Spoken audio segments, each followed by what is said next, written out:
We're live. Check, check, check. We do have sound coming through. We even got some viewers and a thumbs up. Look at that. Hello, ladies and gentlemen. Welcome to the Edmonton Oilers home opener live stream against the Vancouver Canucks. This is exciting. Hockey's back.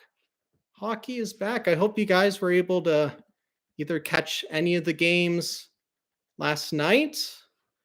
Seattle Kraken playing their first game as an NHL franchise. And actually, it was a pretty good game too. Here, I'm just going to see. Yep. Let me know if volume sounds good. If volume is good, I'm going to put in my earphones to see how that sounds. Volume, check. Check, check, check. Check volume, check volume. It should be good. It's showing that it is reading well. But feel free, plug in the chat if that is an issue at all. Thank you, Jishibi. Thank you. Appreciate that. Sounds good. Fantastic. I was watching a bit of the Montreal-Toronto game earlier, then wasn't able to for the last hour or so. So I'm not too sure what's going on. As far as I know, it's still a tie game. Is that correct? Let me look that up. If that's going to infringe on watching the Oilers and Canucks. Hopefully, if I'm on Sportsnet West, we were able to watch that.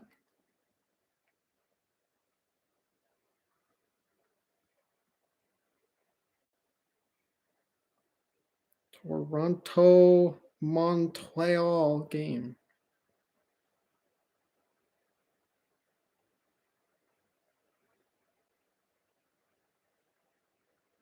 Score? Oh, Toronto did win. Toronto got a goal in the third there. Good for them.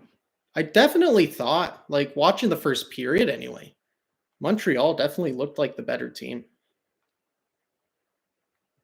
which is exciting. Josh Anderson got an assist. He is on my fantasy team. Very excited about that. Good start to fantasy so far. Players are getting points. That's what I like to see. An interesting new whole studio setup now with Sportsnet. Because even like last night, watching like some of the Pittsburgh, Tampa, Vegas, Seattle games where ESPN was doing it, they still had like David Amber, Elliot Friedman, Chris Stewart, like as the panel. So it definitely seems like a very much of a Sportsnet ESPN kind of mashup going on. So I wonder, even with this new look of what the studio looks like for Sportsnet, if that's because of even that new deal and ESPN wanting it to look a certain way, wanting things to look a certain way. Well, they're still wrapping up the Montreal-Toronto game. I'm going to make sure I'm good myself. Probably going to load up on some tea again. I have some lemon ginger tea. Very good combination to soothe the vocals. And we will be back then. Was doing a little bit of travel planning with a friend of mine. So let's just clean up some things here. I have lots of tabs open from that. Close all of those. Because we just want it to be just this live stream running so that we are running smooth. Smooth like Connor McDavid's hands. Okay. Gonna fill up on some tea. Oh, wait. Are they showing Canada-Panama highlights? Apparently, last I heard, they were up 4-1. And that Alphonso Davies goal was incredible to make it 2-1. If you haven't seen it, I encourage you to look that up if you can watch it on some online platform. My brother sent it to me. Incredible. My goodness, that guy is skilled. He is very skilled. And actually, the travel plans I'm booking with a friend, We are going to be going to Germany here in about March to April 2022 for a friend of ours' wedding. So what we're planning on too is going to a Bayern Munich game, and as long as Alphonso Davies is healthy, be able to watch him play for Bayern Munich. That would be incredible, sweet experience. So we're hoping for that too. All right, while we're on commercial and such, I'm gonna get some tea.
Just slide back in here. Got my water. I got my tea. Perfect. Oh, we got 2 viewers now again. Wow. We're going all out, folks. Thank you for joining. Where's the bourbon? That's a very good question. Maybe one day, if I could start making money on this, I'd have enough money to bring in some bourbon. Maybe one day, Matt. Maybe one day. So yes, feel free. The chat box is there as the game goes on and during the breaks. If you have any questions or things that you're seeing that you want to have some dialogue on, put it in there and we'll chat. We'll chat about it. So doing a little bit of research earlier onto kind of possible opening lines for the Oilers tonight. This is what I found. Let me just pull it up here. This was posted on Twitter this morning by Reed Wilkins, which if you listen to Chad 630, the Edmonton Oilers radio network, you will know that name. This is what was shown at morning skate for the Edmonton Oilers. You had a top line, love this. Draisaitl, McDavid, Puljujärvi all together. That's sweet. Then you have, they're showing highlights on TV here. So if you're tuning in on TV as well, showing some Washington, New York Rangers highlights. Don't have anyone from these two teams on my fantasy. I do have Backstrom, but of course he's injured. So he won't be in for, at least another month or so. So he's on the IR for my fantasy team. Anywho, so that's first line for Edmonton. 3 viewers. Welcome. 3rd viewer. Happy to have you here. Just talking through possible. Nope. Back down to 2. Never mind. We'll continue on. Second line. We have Hyman, RNH, Yamamoto all together. Third line.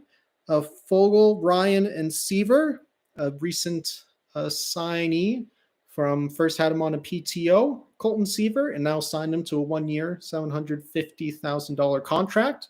So slots in there on that third line, which that just looks like a nice, a good third line, really. I think they played well in preseason, which I don't really I don't put much weight on how preseason goes, because in the past it's like, oh, Oilers had a great preseason and then we stink.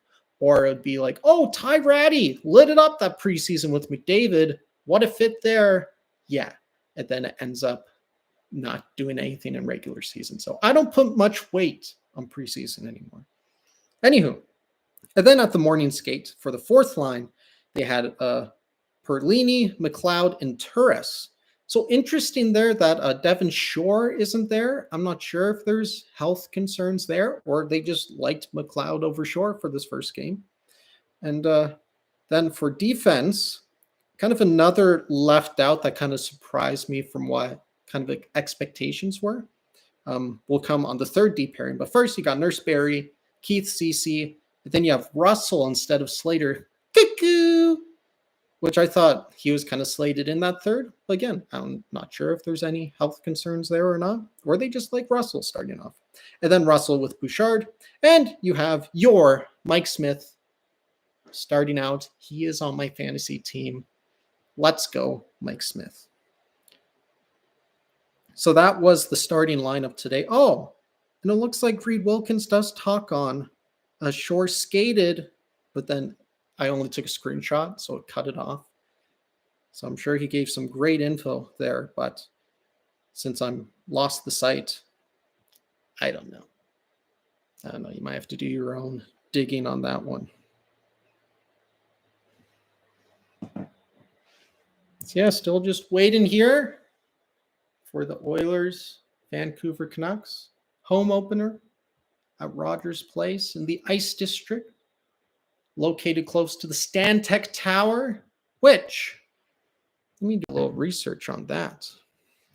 I was told by someone who may or may not be watching right now that it's the tallest tower in Canada. I forget what he said, like tallest tower for what area, but let's look up. Stantec Tower. Height. All right, it's 249 meters, Stantec Tower in the Ice District, located right beside Rogers Place. But it's not showing me, okay, tallest in Canada. Tallest building in Canada outside Toronto. Tallest building in Canada outside Toronto, according to Wikipedia. Very reliable source. So hey, that's still very impressive. Way to go, Stantec. Way to go, Stantec. Keep being a leader in your area of what you do. So again, this is a good time to get the popcorn ready, get some snacks, get your favorite beverage. Sit back, relax. Tallest in Western Canada. Thank you, Matt. That is what you said, or that person who may or may not be watching told me. Don't want to have any FOIP issues here. Tallest in Western Canada. So that's Edmonton's not the city of champions anymore, but they are home of the tallest tower in Western Canada. And that's something to be proud of. Very interesting also, just things to talk about as we wait, that the Toronto-Montreal game, like Toronto had I'm not sure if it was sold out, but like there wasn't any hindrance going on about, oh my, I am not live. Oh my, I had things paused because watching some of the Toronto-Montreal game. So I'm like, wait, it's only going into the third period? What's going on? I was not live, folks. Now I am live. Thank goodness. Did not miss anything. They were just introducing the team. There, Nuge, my man. Gotta love him. Yeah, keep that spotlight on him, Nuge. He's the real face of your Edmonton Oilers, not Connor McDavid. It's Nugent Hopkins. He's the face of your Edmonton Oilers. Even looks like a sold-out crowd at Rogers.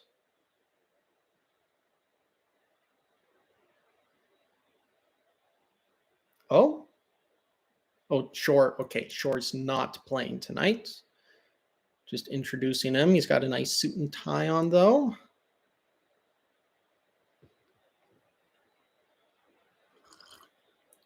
You know, Toronto for theirs, they had like a band start out for like introducing the season.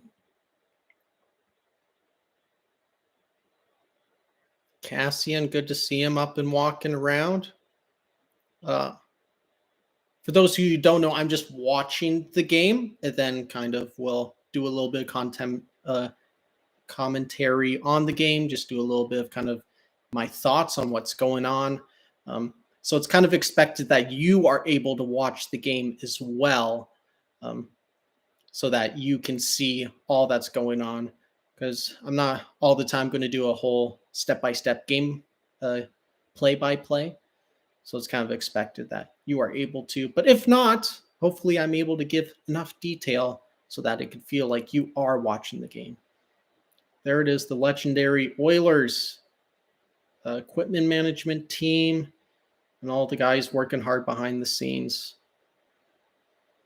Gotta love those guys. Give much appreciation to the work that they do. Yeah, just those people who quietly work behind the scenes. Just get the job done so that those who are on the forefront can perform well and do what they are gifted at well. You need that balance of people who are gifted at doing stuff behind the scenes and who find joy and purpose and satisfaction in doing that, as well as those who are gifted and skilled in the ways that show more or more pronounced.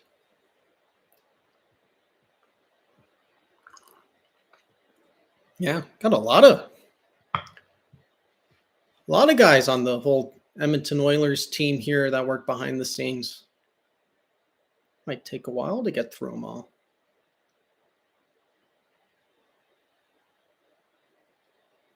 Working through the coaches, Glenn Galtson, former Flames coach, which at first I kind of found that a little weird when I knew that he was the assistant coach for Edmonton, a couple years back.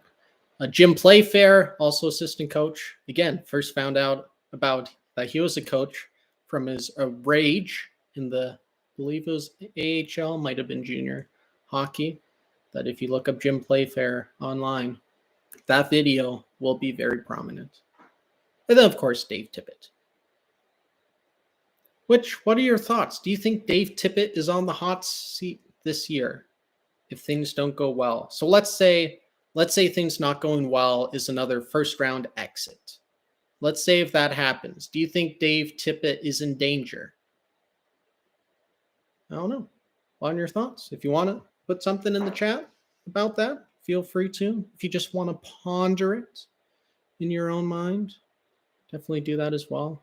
Schmitty, what a set of lettuce on that man. Like, that is a rolling hill of cabbage right there. That is what that head of hair is. Nurse off the big contract extension.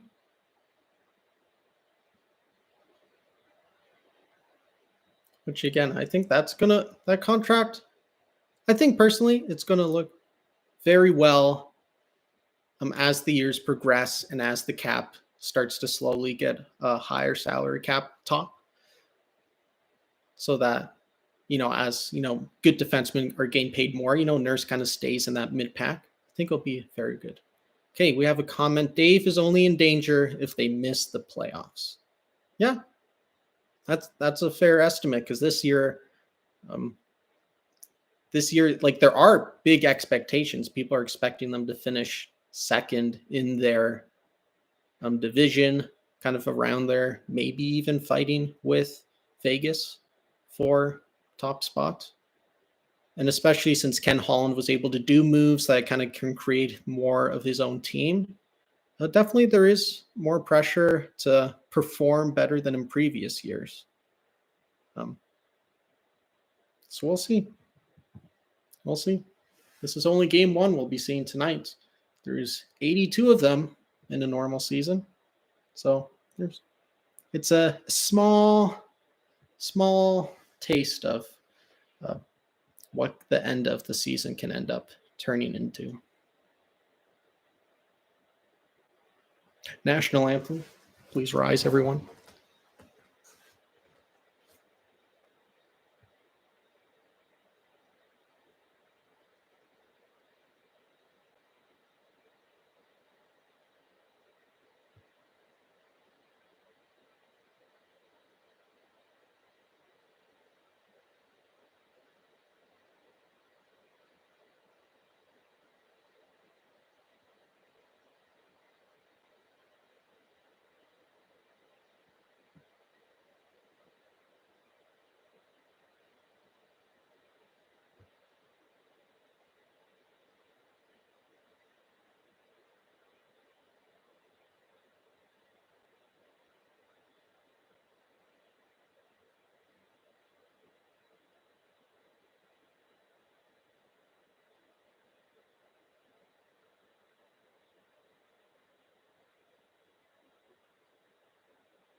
Man, Robert Clark looks so happy to have a full arena of people to be able to sing the national anthem in. He is in his elements right now. He's back. He's back, baby. And if I wasn't mistaken, it looks like Alex Chiasson, Oilers legend, was on the top line there with Elias Pettersson. Very strange. Very strange. Definitely Vancouver. I think they're going to be a good team this year. I think they're definitely playoff contenders for sure. I liked some of the moves they did in the offseason. It was questionable if they were going to have Hughes and Pettersson signed, but they got him signed, and I think they have some good pieces and depth. And if Demko is really good, and here we go, opening face-off. Oilers regular season hockey underway. Let's go! All right. Edmonton wearing their nice orange uniforms or kits. Oh my, first turnover there. Pettersson. Nice move. Center ice. Oh my goodness. What an opportunity. Smith might have got that with his pad and now breaking down the other way. McDavid just dumps it around the boards. Puljujärvi there. The Caribou. Get that name trending. The Caribou. I think they're calling him the Bison now because of a photo he had with the buffalo. So Bison, Caribou, close. Close. They kind of stole my idea a little bit. All right, working down in the zone now. Nuge, centered it to Yamamoto off his stick. Still forechecking hard there. Hyman, love to see him. Number 18. Welcome to the Oilers. Welcome to the Oilers indeed. Because hopefully this is where you are for the next 7 years. That was a bad dump in play. Was that Ryan? Ryan, you're better than that. Vancouver now, just hanging out in their own zone. Starting to break out here. Myers passes that along to the side. Oh, nice moves to the center. Dumps around behind the net. Working the cycle. Back to the left point. Nice block there by Colton Seaver. Working down low. Wraparound right in front. Oh my goodness. Nice save by Smith. And then a big jab. Pushes Smith into the net. I think that was Dickinson from the Canucks who did that, and the Oilers do not like that. But no goal called. My, good chance for Vancouver right off the bat. Good save, though, by Smith. He's just playing it well. Center of his crease. Down when he needed to be. Yeah, Vancouver, has had 2 shots so far, and both of them, my goodness, that was awfully close to going in. Yeah, let's take a look at that from up top. Oh my, as soon as he pokes it, it's in. But you got to say that's him pushing the goalie in. I hope they aren't looking at that. Gosh, because I'd be scared that they would reverse it. I hope not. Okay, good. They are not. Or are they? No. Face off. Close one. Right off the draw. Vancouver almost got a shot away. Bad angle. Throws it up. That gets pumped out of play. And already got some scuffles going on in front of the net. Vancouver, Edmonton. I think they're going to have some good games this year. Because probably in what I'm thinking anyway, is that they're going to be the 2 teams that will be fighting for a second in the division. But we'll see. We'll see how Vegas ends up doing. Because even the Kraken almost came back and beat them. Maybe I'm giving the Kraken less credit for how they're going to perform as a team this year too. Because I don't think they're going to do that well when you look at their forward core. But maybe not. Maybe not. Could be wrong. Edmonton now working hard in the corner. In the offensive zone. Kept in at the point. Barry over to Nurse with a $9 million shot and another $9 million shot. Both did not make it to the net. Vancouver just dumps and change. Gives time for Barry and Nurse to come up with a play here in a breakout. Edmonton still without a shot on goal. And that breakup pass by Draisaitl. Classic Draisaitl.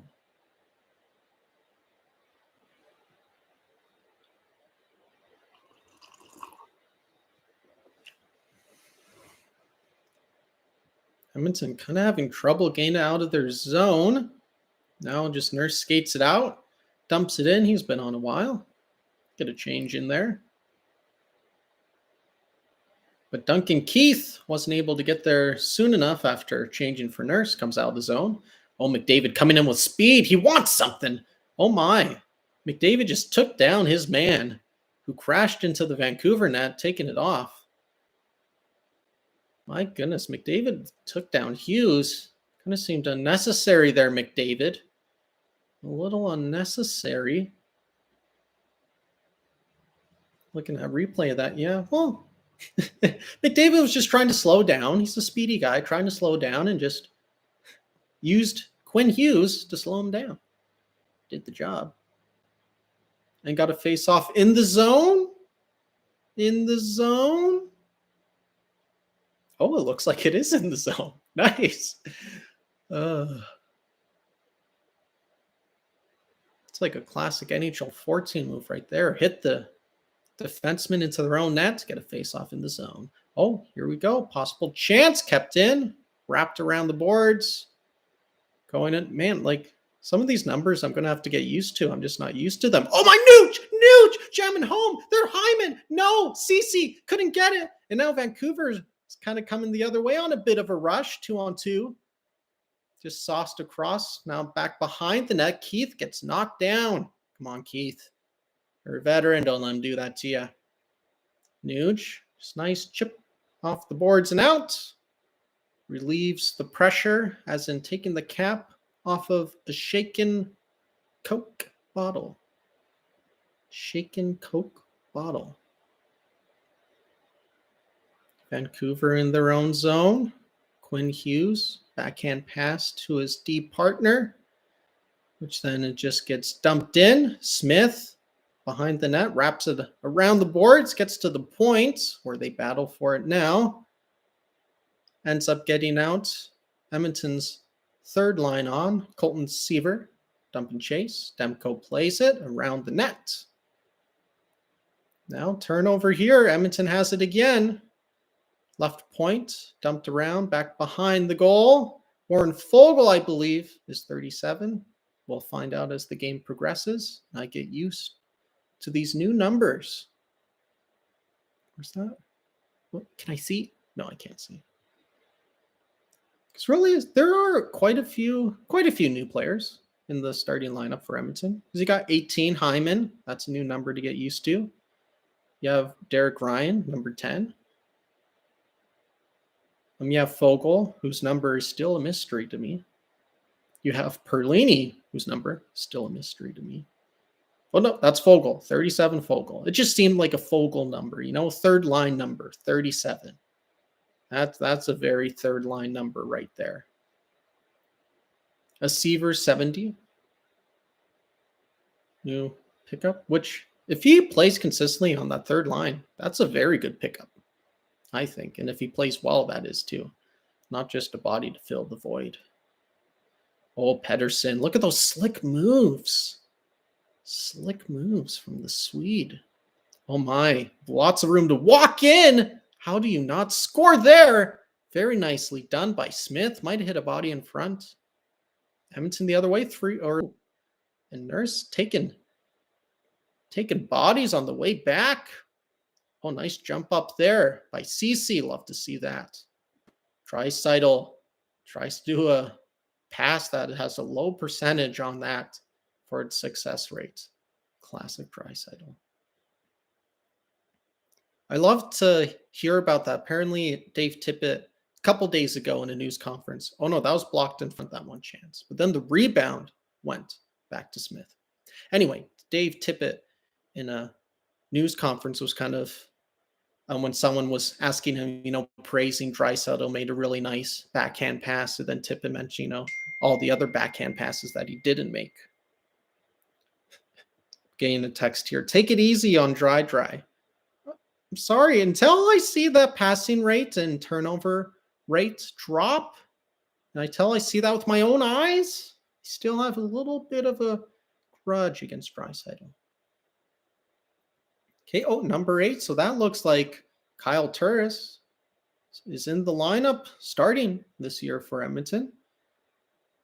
Having to, that trickled by the net. Having to do a little bit of salary cap moving around. And that's why Turris was, you know, put on waivers and then brought back up in order to do that. How that all works, I don't know.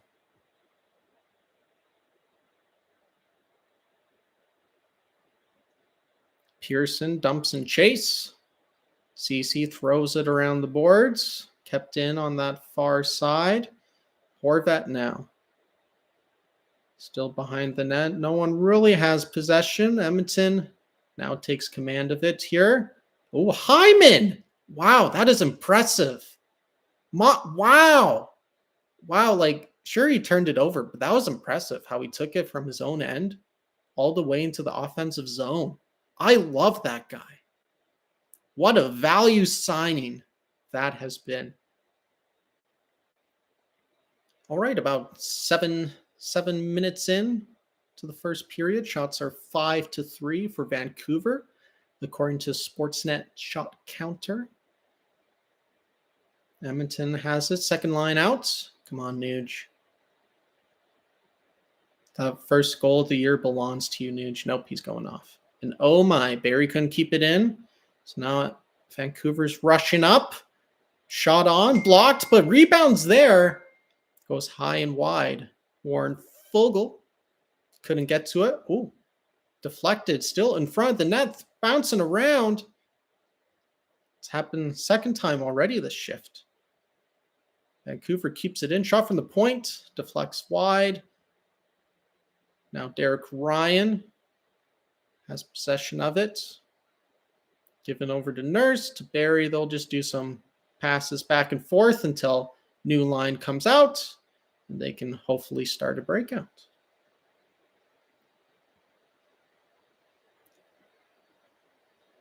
Interesting. We have Pugliarvi out with Seaver and Ryan. Which it looks like that was a fresh change. Or, no, maybe it's not. They are gained the first line out there. Never mind. Pardon that. Duncan Keith, the Caribou, up to Connie. Connie, call me Con. Oh my, Connie's just like laying people out. Oh, passed through the crease. Couldn't get it on the tape. CC keeps it in around the boards. No play broken up. Oh, Keith, very aggressive on that play. Kind of liked it. McDavid coming in, right side, drops it back. Draisaitl couldn't get the stick on it. As Pettersson was there. What a stretch pass. Horvat shot. Nice save by Mike Smith. Way to go. What a play. And then McDavid the other way. Oh, couldn't get a strong shot off. And Demko will just cover that up. Finally, a commercial break. It seemed like we played the whole period. But we're only 10 minutes in. Maybe I'm just overly excited because it's the first game for the Edmonton Oilers. Oh, no, Smith didn't save that. Horvat just missed it, as well as McDavid missed the puck. 0-0. Commercial break. Well, thoughts on the first 10 minutes? Not overly bad. Not overly good. No, 0-0. Take that. Vancouver's had good chances. We've had some chances. Not as quality as Vancouver yet, I would say. But hey, still have 50 minutes left to play.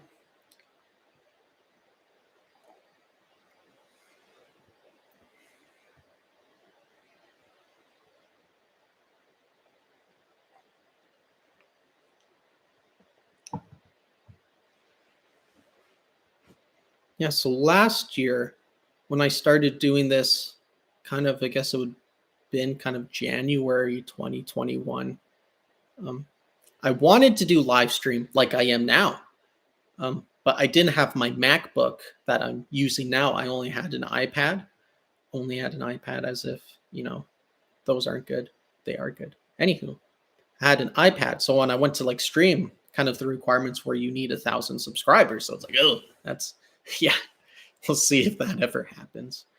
But then when I was kind of fooling around with a YouTube studio on my Mac, it made it seem like I could just go live right now. And I'm like, why? So I looked into it a bit more. And it looks like on a Mac, you can live stream. Like there's no really requirements. You just, of course, your content has to be appropriate. My goodness, McDavid just taking people down. Just a dirty player again, coming like a young Sidney Crosby. And then, so yeah, on a Mac, you don't need any subscriber view content or amount in order to be able to live stream. But if you want to use a phone or an iPad, you need to have that 1,000 subscribers. So interesting there. Kind of makes sense because, of course, just more portable. So you want to make sure people are more legitimate if they're going to be live streaming stuff on YouTube with phones and iPads, which they can take more places. Pugliarvi with just a howisher. The Nurse with the rebound that got blocked. A very nice effort to block that shot. Top line on again for the Oilers, obviously. Draisaitl working it on the near wall. Falls down. Turned over. Here comes the Canucks now. 4-on-2. Where's the back check? Nice save there by... it feels wrong calling him Schmitty. Because that's Ryan Smith. It's like maybe... don't really want to call him like Smithy. Smitty? Like maybe you just need to really pronounce the T's. Oh, Edmonton here. Breaking it down the left side. Hyman, that is. Again, still getting used to numbers. Nuge tried to do a nice little sauce there. Nice little sauce on that pasta dish there. Yamamoto would love to see a good year from him. point shot doesn't get on net, and now it's all the way back in Edmonton territory. You have Evan Bouchard, Chris Russell on the back end. Would love to see Evan Bouchard continue to progress. Something with Bouchard, I never was a big fan of Bouchard when watching him play, like in World Juniors and even at kind of the prospects, Edmonton, Calgary prospects game. Never was really a fan of Bouchard. But then last year, really became a fan. Like he played really well. So that was very good to see.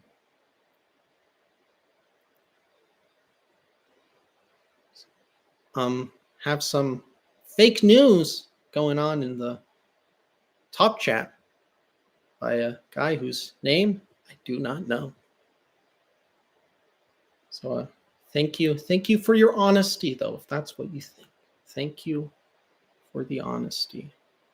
Edmonton now grinding it out with the fourth line amongst the wall, being brought out by Vancouver, back in, but now changes going both sides. Some regrouping here. Just a tip and chase. Vancouver has it now. All the way around the boards. Back to Pettersson, who throws in the far corner again. That didn't work out. Neither did that outlet by the Oilers work out. So Pettersson has it again. Rathbone with it. Like the good old Rodney Rathbone from Adventures in Odyssey. That family, what a family.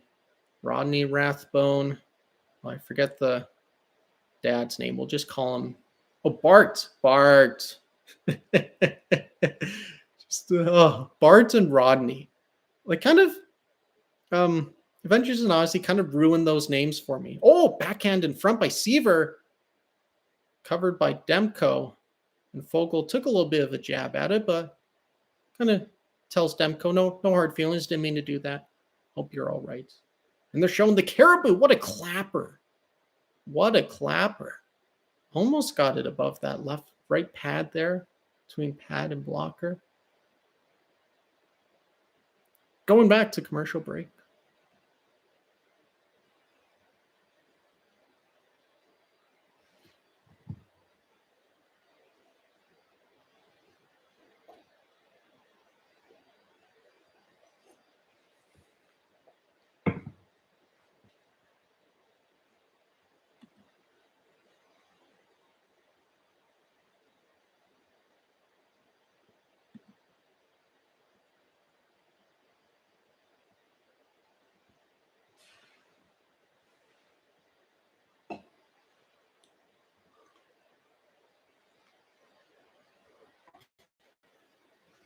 This would be a great time to point out a birthday gift that my parents gave for me this year.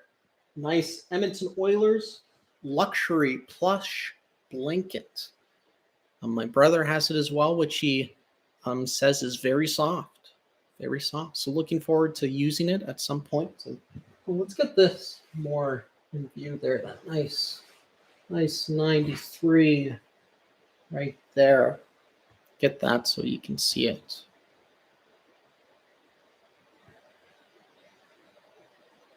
So again, we'll see how often I'm able to do these live streams.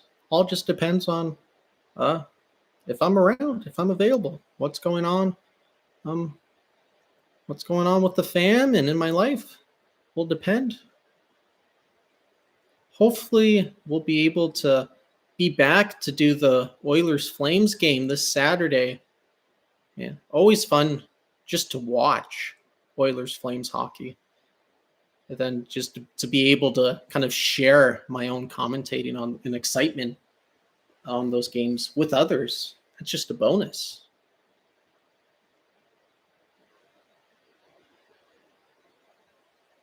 All right, back from commercial break.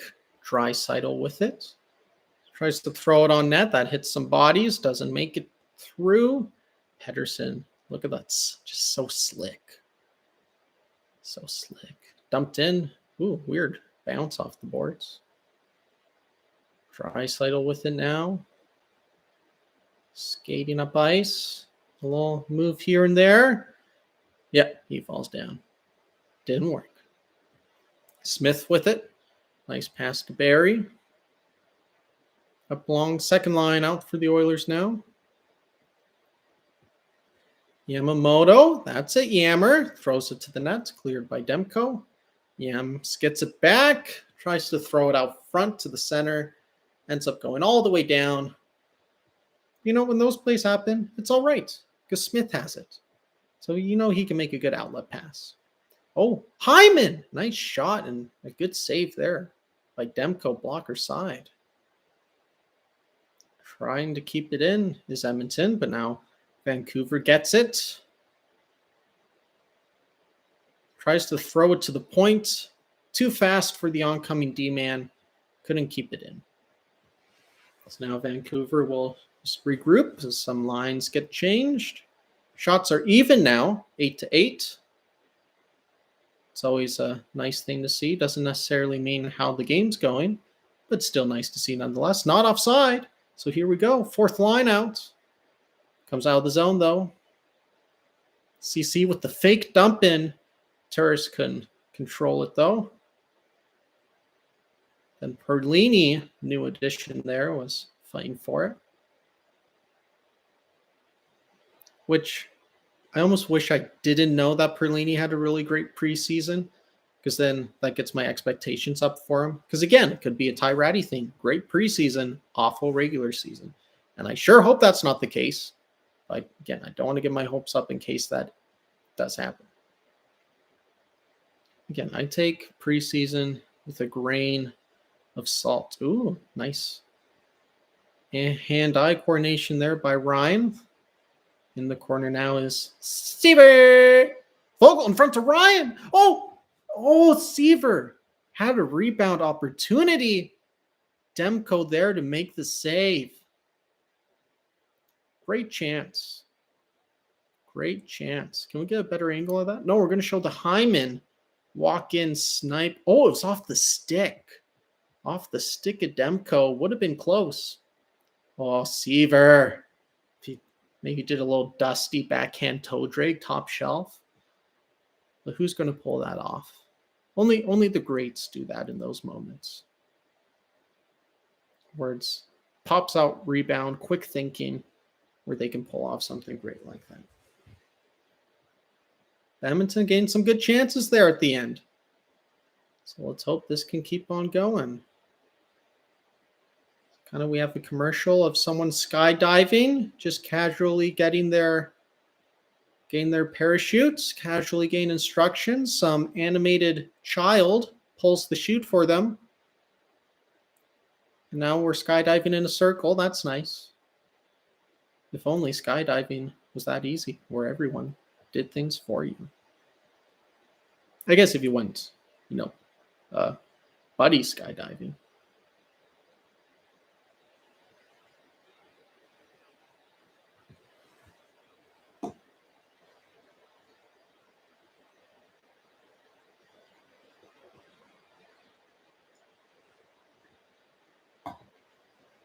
So what are your guys's for you who are still there tuning in?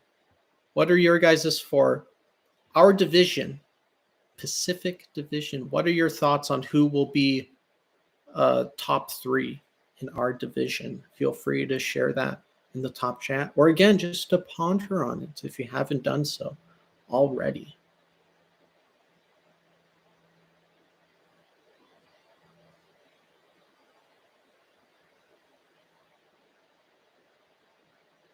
Look at that young Connie McDavid. Just a young. Nice. We have Connor McDavid's grandparents in the building. That's fantastic.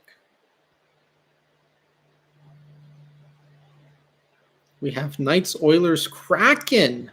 Hot take there, Matt. Hot take with Kraken in the third spot. Why do you think? Oh, Draisaitl! See, that's where the skilled players just will pull a move in tight when the loose puck comes to them. Matt, why do you think the Kraken have the snuff to beat out teams like Vancouver. And I mean, do you throw the Flames in that category? I'm not sure I do personally. And really all the California teams in Arizona are kind of, yeah. So definitely like they have a chance, but why do they have a chance? McDavid now. Oh, it's feisty this year. Feisty Connor. Barry at the point. Backhands it down low. Draisaitl out to McDavid. Walking in the middle. Finds Nurse. Walking in. Puljujarvi rebound, scores. The Caribou. Yes, look at that celebration. With the first goal in Rogers Place for the 2021-22 season on that top line, pulls in the rebound, able to basically just post himself up in that slot for the rebound with his big body.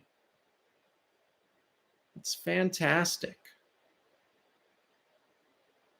Yeah, able just to corral that rebound, get it to his forehand, get it to the open net. Very clutch. Nice. Let's go. Yeah, look at that face. Yeah. Oh my, Duncan Keith almost pulled a Steve Smith there.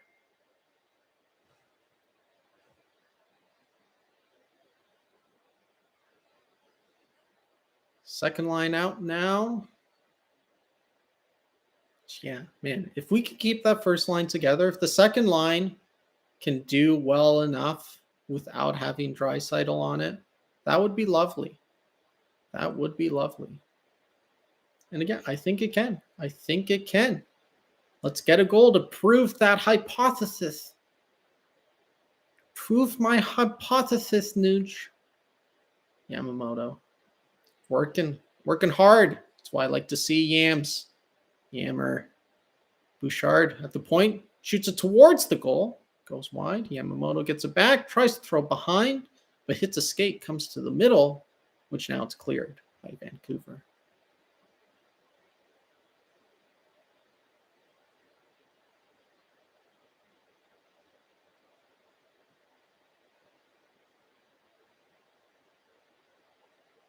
Chris Russell throws it around the wall.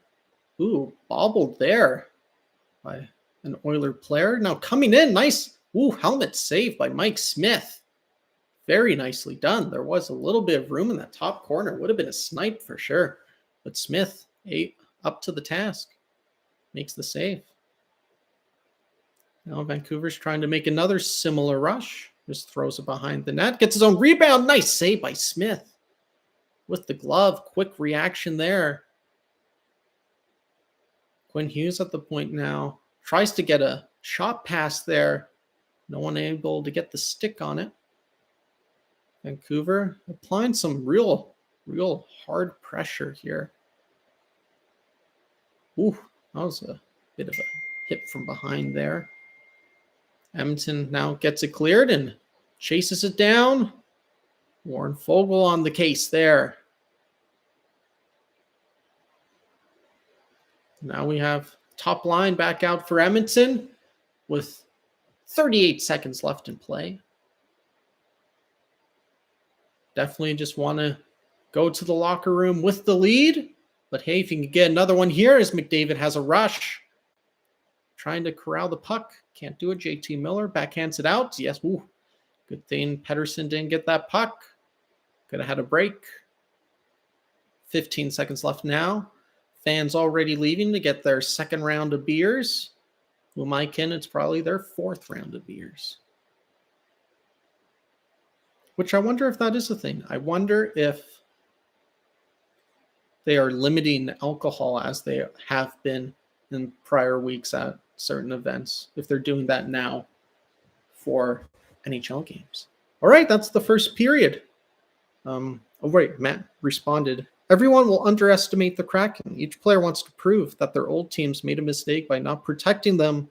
They will be Vegas Knights 2.0. So does that mean they win the cup? Maybe not, but make playoffs. Yeah, definitely. Definitely very sound logic there. And yeah, and even like, yeah, watching the Kraken as well a bit last night.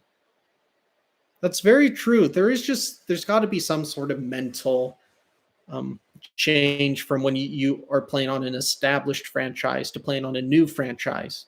Just kind of like, whatever you do will kind of define the first year of that franchise. Whereas if you're playing on an established team, it's kind of like, oh, they already have, such and such a history. So there's not as much maybe a pressure you put on yourself or even a push on yourself to try to really represent that franchise well. And then definitely for, teams leaving these players exposed to get picked, to then be like, hey, yeah, I'm gonna prove you wrong. Because it seems like in every athlete's interview after they win something, it's like, oh, this is for all the doubters out there. This was for all the haters. Does everyone have doubters out there? Does everyone have haters out there? I hope not. I hope you don't have doubters and haters out there. I hope I don't.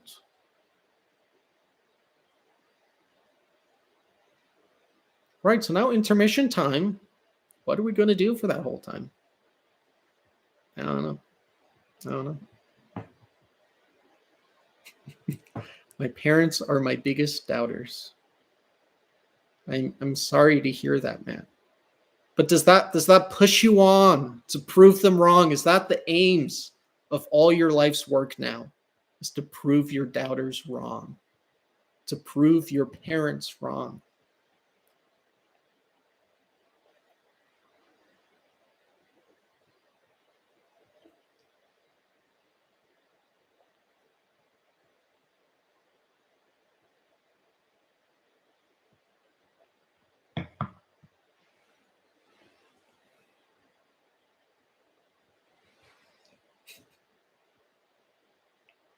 Matt, I would suggest reaching out to someone that you love and loves you to be able to discuss this. And hopefully you can have some healthy conversation with your parents on it as well and come to a resolution, be able to be reconciled a bit. If you ever need to chat, I'm here.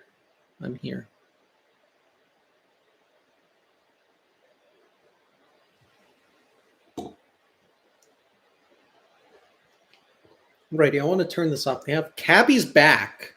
For those of you who know, Cabby formerly was TSN quite a few years ago. He's hanging out with Connor McDavid. I want to be able to listen in and hear what shenanigans they're talking about.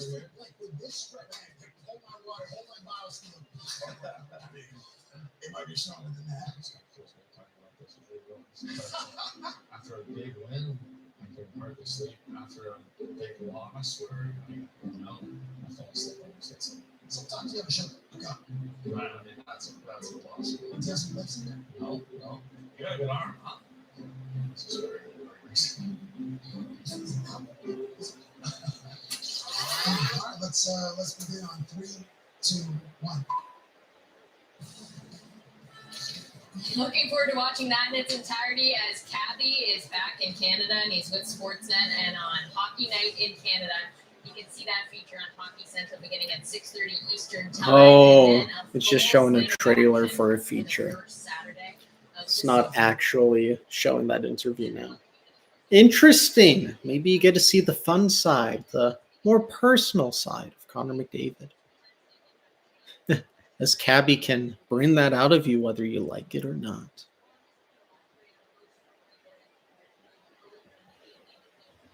I'm just going to get a little more comfy during this intermission. Get ready for the next 20. Probably will top up on some drinks, may grab some snacks. Kind of listen in to what the analysts are saying. They're the ones who are getting paid for their jobs, so I'll be able to grab much greater insight from them than me trying to come up with stuff.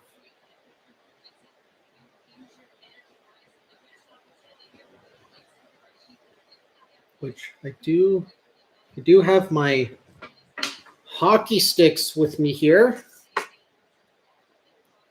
because this Friday, first game of the year for Church League, starting up. So I need to make sure I'm ready and good to go. All the equipment's ready, which this one Warrior stick that I bought from Canadian Tire was like originally $90. So usually kind of like the $80 range is kind of what I hope to get sticks for. So I'm not paying a lot of money. But what's great with this one, like clearance, got it for $42. And even if you look at which way do I need to go? There, Tricidal, which obviously it's not his curve because I think his is pretty weird. And this just is kind of normal. Like it was pretty similar to all the other curves there. But I need to tape them up. I need to tape my sticks up. Make sure ready to go for the season. So I need to grab some scissors for that. And well, I'll top up on stuff later.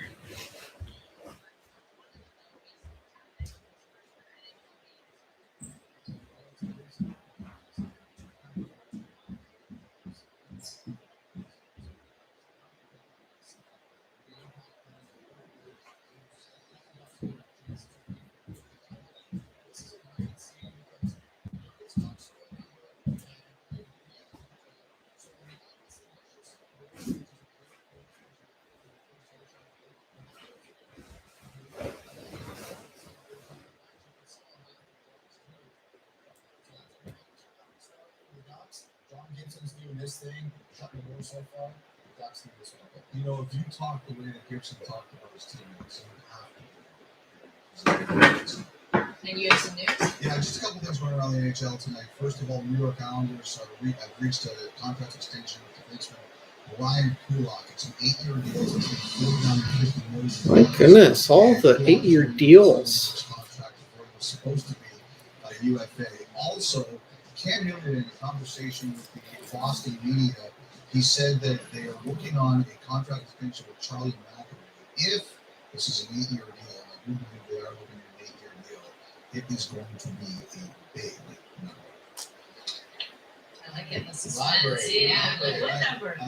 Like double digits thing? I don't think it's going to be that high. I think it's going to be We tried. I appreciate it. I just don't want to.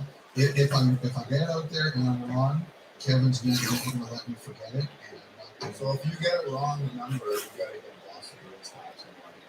Wow, that's an interesting thing. Okay, let's catch up on what's going on around the league. Earlier tonight, the start of Scotiabank Wednesday Night Hockey, it was Montreal against Toronto. First period, Montreal in the attack. How great is this? Jonathan Drouin, after missing the season after 44 games last year due to anxiety, speaks out about it, comes back this first game and scores. And there's Pierre Engvall tying things up at 1 after 1. Third period, here's Toronto. Morgan Riley 2, William Nylander. Up corner on Josh Allen. That is the game winner as the Leafs take it 2-1. Rangers and Caps, we were waiting for Tom Wilson and Ryan Reeves. Sorry, just here's goals from Alex Ovechkin. Ovi. 731 ties Marcel Dion for 5th all-time, making it 4-0 Caps. And then, Ovi, you think? Yep, 732. So he passes Dion for second possession of 5th all-time. And oh yeah, it was a game-time decision, and he finished with 2 goals, 4 points. Not bad. So he's 9 back now of Brett Hall. What do we think? Are we 3rd by the end of the season? Yeah. And then 1st by the end of his career? Yeah. Yeah. Great. Thank you for your input. Most shots ever taken this season, I bet you have. You know, call me the best commentator in the league. Yes. Chicago against Colorado. Marc-Andre Fleury still looking strange in that jersey, and he's not going to like the start that the Avalanche had. That's Jack Johnson with the opener. And then here's 20-year-old defenseman Bowen Byron. Yes! Vancouver Giant. Woo! BC with his first career NHL goal. You didn't really want to watch for the college rally. My guy's Spencer Knight, but there's going to be a lot of great choices this year. It's going to be a tough Currently, the Canucks 1-0, and the Ducks are up 2-0 against the Jets. We'll get you set for the second period in both.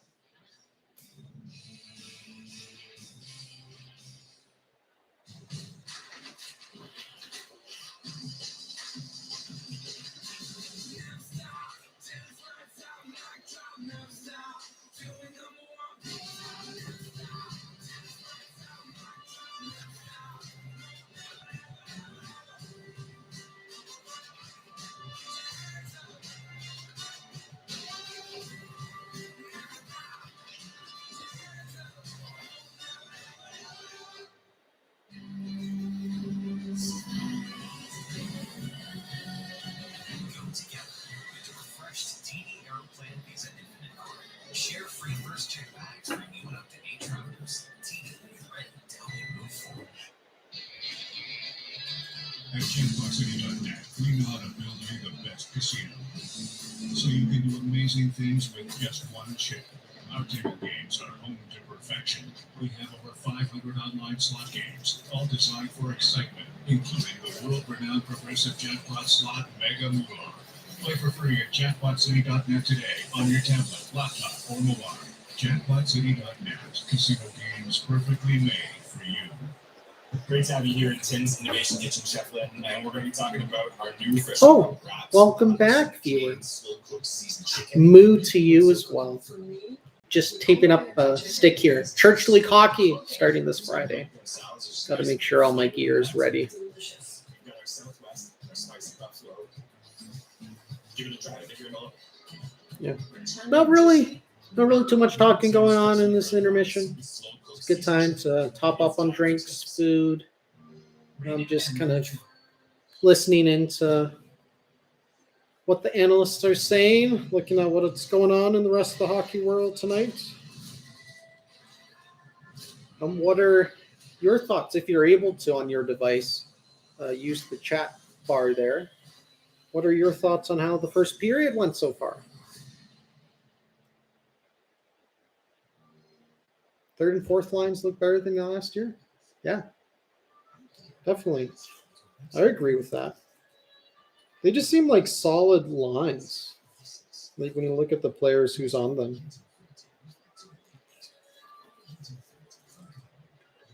Definitely can get the job done at grinding and getting occasional goals.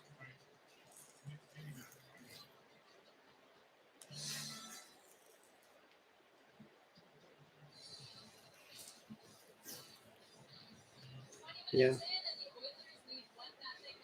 Injured? What are you mentioning about injury, Alberta Ranch?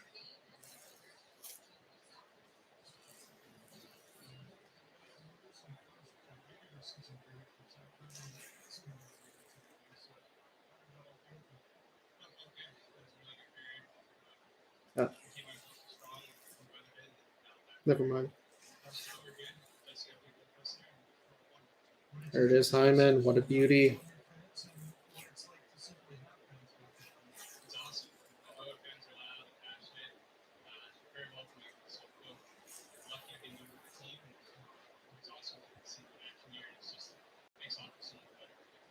A Fogle, a little photo bomb there.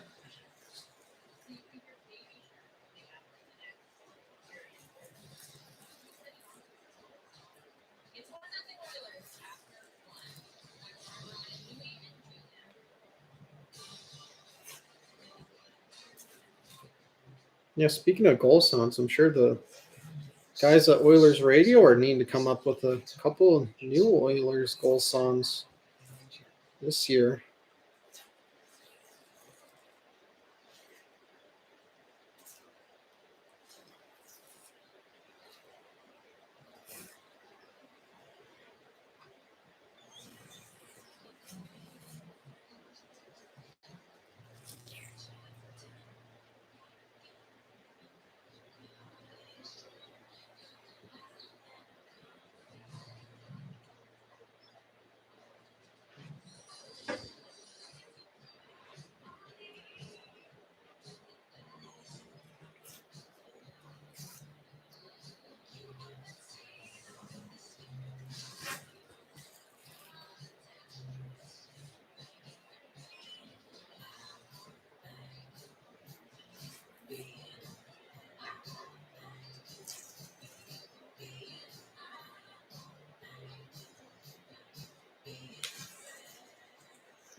Hello, welcome back. Just taping my stick. Let me get you. Is this? Yes, Hyman is looking good so far. Definitely love him. So that's probably a good size knob. Probably don't need to go bigger than that, eh? That's probably good.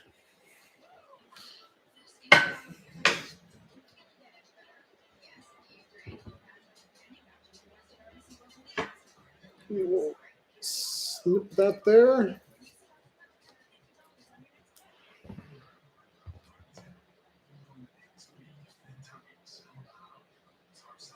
Here we go.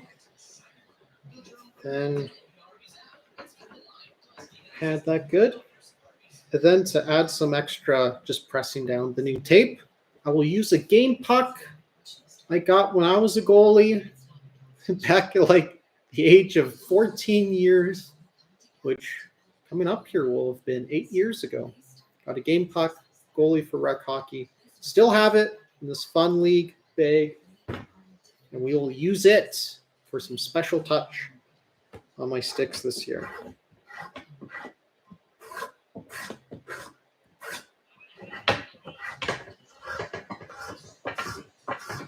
Because it looks like I ran out of candle wax.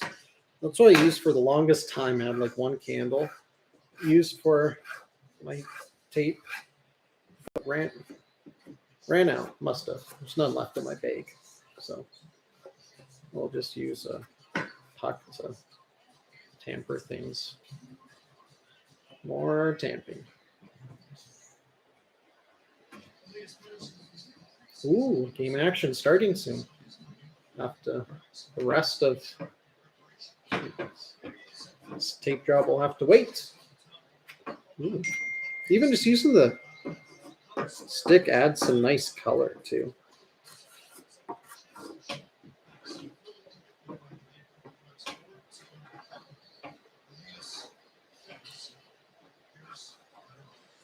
All right, there we go.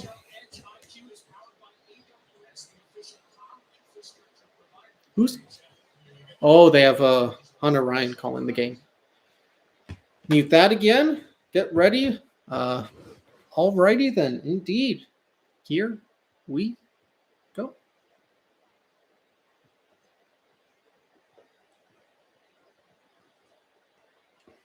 Face off, starting second period of action. Edmonton up 1-0. Ended up taking over the shot lead 14-10.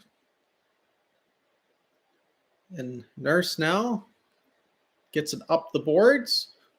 Not into Oilers' possession, though, so has to regroup.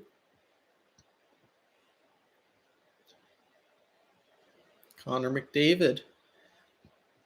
Ooh, nice stop up there. Big shot from Nurse. Nice save by Demko with the glove. JT Miller with it now. Again, I like the pieces that Vancouver has. Demko plays it off to Hughes. Especially if Oliver Ekman-Larsson really plays well this year, so that they just need more solid defense. Like if their defense are solid this year, they could, watch out for them in the division. Nuge, nice drop pass there. Working with his Hyman, I believe. Yamamoto all the way around the boards. Back to the defenseman. All the way back to Yams. Brings it out front. Passes it to Nuge, who was getting hooked. Call it, ref. Call the hook. O'Cece, good keep. O'Cece, what a man. Give it to Nuge.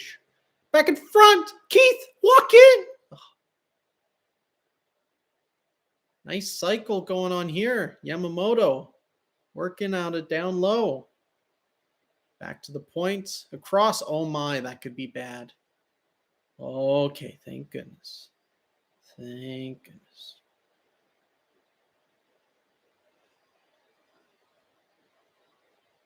Demko with it. Plays off Dickinson, I believe, is 18. Could be wrong. Seems like a Dickinson number. Icing there. And we will get a face-off in their zone.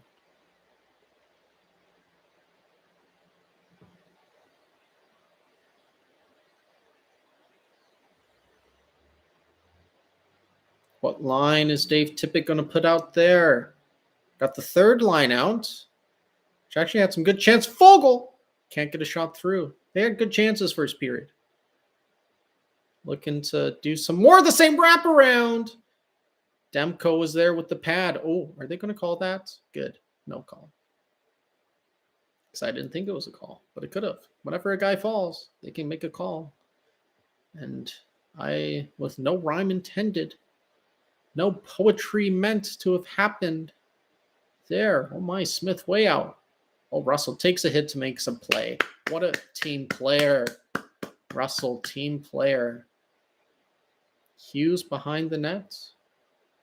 Edmonton just racking up the shots. Just keep it going. Keep applying the pressure. Tries to dump and chase. Smith plays it off to the corner. Fourth line now out for Edmonton. The first pair of defense. Barry up the boards there. Gets centered. Looks like that's Turris with it now. Turris brings it around the boards. Perlini getting in there as well as McLeod. All three of that fourth line getting involved. Turris trips, falls getting out of the corner. McLeod getting in there, and we have a penalty to, oh no. Oh no, McLeod. You're 195.3 feet away from our net. That's a, oh, he's barely holding on to the stick. A Barbie doll could have landed on the stick and made it fall out of his hand. Oh well.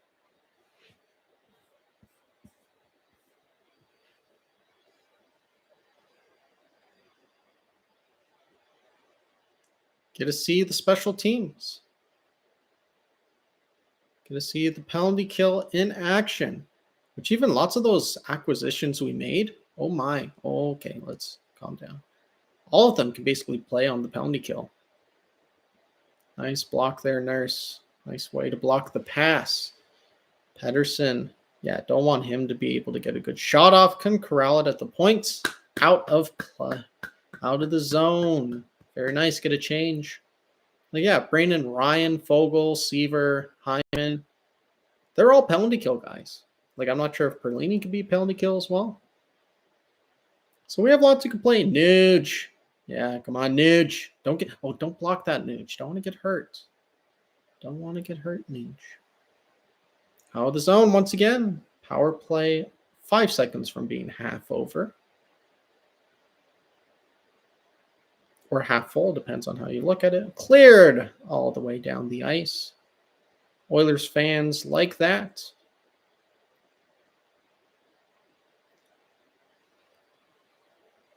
I wonder what it's like being in this stadium for this game. Must be quite a strange feeling to be amongst so many people. Which, oh, no, I'll wait. I'll wait to share that news. Dumped in. Second line. Well, I guess Yamamoto and Nuge out there. Nice one-timer all the way down. Well, it went off a defenseman and out of play. So switch it up. 18 seconds left in the power play. Yeah, Nurse. Very nice stick there. Good placement to block that. Kind of tic-tac-toe to the front. Yeah, Nurse definitely is a number one D-man. Definitely is coming into his own. Yeah, with a contract like that, like there's a reason he got it. There's a reason he got paid. This boardman gets paid. Boardman gets paid, as they say in the National Basketball Association, or as more belovedly known as the Association. Pearson gets it back. Power play over. Edmonton Oilers, I can boldly say, 100% on the penalty kill so far this season. That's nice. That's nice. Thank you. Ooh. Leaning forward is kind of a little hard on the back. Might need to find a better setup here. Or if I just have like 5 pillows behind me to prop me upright. Oh. Ooh, that's better. All right, face off in the zone. Duncan Keith there on the point. Love to see him get a little clapper from the point goal. Thrown back around the boards. Edmonton in their own zone. Keith calling a banana swirl. I think I can faintly hear him say. Draisaitl. Oh, no, turnover. Another turnover by Draisaitl. Vancouver the other way. Dump and chase. Keith with it there. Takes a hit to make a play. McDavid throws it across to the empty side where Keith will kind of try to give it to Draisaitl, kind of dump it in at the same time. Ooh. Vancouver with some speed now. Break there. Nice shot and a great save. Ooh, those were some shots. Nurse and Miller going at it. Yeah, Chase on. Get out of there, man. Get out of there. Well, that was Chase on with the chance. Boy, wouldn't he have loved to have scored against his former team. Nice save and rebound control there by Mike Smith. Love to see it. Love to see it. Okay. I'm going to get some more tea. Be right back. Don't go anywhere.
I'm going to miss the game.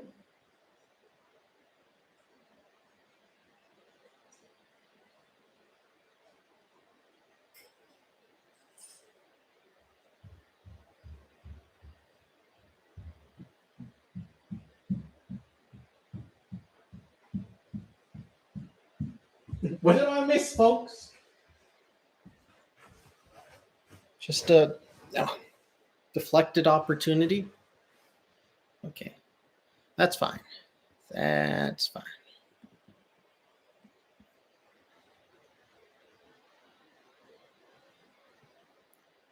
Third line looking to grind it out again. Yes, they've looked very good so far. Puck out of play, or do we have a penalty? Ref's going to center ice. What's he calling? What hand motion?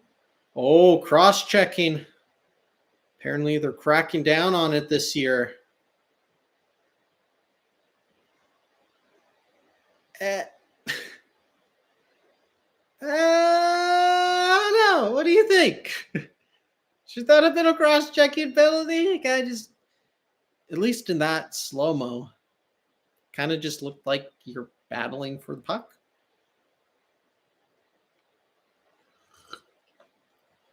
Yeah. It'll be interesting to see how cross-checks get one time. Did this stick break on him? How those one-time, yeah, it did. How those one-timers, not one-timers, cross-checks, how those get called throughout the year will be interesting, to say the least. McDavid with it. Cross crease, couldn't get it there. Vancouver now will chip it out and try to make an opportunity of it. No, Barry, nice job there to get it to Nuge. Nuge to McDavid. McDavid to his right wing. Draisaitl. Shot on. Get a face-off in the zone with 1:23. 1-2-3 left in the power play. Let's get this power play started on a good note. Yeah, McDavid. Whew, that stick just shattered when he went for the one-timer. Don't see it very many. I don't think that's grammatically correct. Don't see a lot of times, we'll just use that word, a lot of times where McDavid winds up for a full-on 1T. They're dropping it back for McDavid now, skating in with some speed to Nuge, who drops it back to Barry. Barry tried to get it to Nuge, didn't work. Barry was kind of stuck there, not able to go across the blue line. Let's try to force it down the boards. Didn't work. 50 seconds left now. McDavid once again, shot down the right side, save Demko. Oilers with possession now, can start to set it up a little bit more. Barry over to McDavid. McDavid walks in, backs up, hands it to Barry. Barry at the point. McDavid across crease, nice stick there by the Vancouver defense. And they're able to send it down. Going to run the clock out to about 20 seconds left in the power play. Probably just going to try to get an actual line unit combination out there now. Which it looks like, well, maybe they do have a little bit of a power play setup going on with Fogle and Turris, what I saw so far. But Vancouver clears it, and Edmonton, I can boldly say, is 0% on the power play this year. Fogle, try to get back to the point. Horvat there, trying to send the man getting out of the box. Couldn't happen. Turris around the nets. Kept in by Vancouver. Nice passing plays there with a tip pass. Nice. Oh my. Okay, so it looked like Smith had it, and then there was some wax going on, so the puck went loose, but Smith got it before it went in the net. Now there's a good scuffle going on behind the net there. People just excited to have fans in the building and playing hockey again, it looks like. I'd like to see a different angle of that. So all the players are looking to the Jumbotron to kind of see what happened there too. Ooh, Pugliarvi went hard into the boards. Okay, yeah, Burrows shoots it. Tipped, nice save, Smith. So he has it. Whistle blows. So why were people all upset? Oh, they were just upset that he pulled the puck off his pad and went to put it in after the whistle blew. That's a big no-no. Big no-no.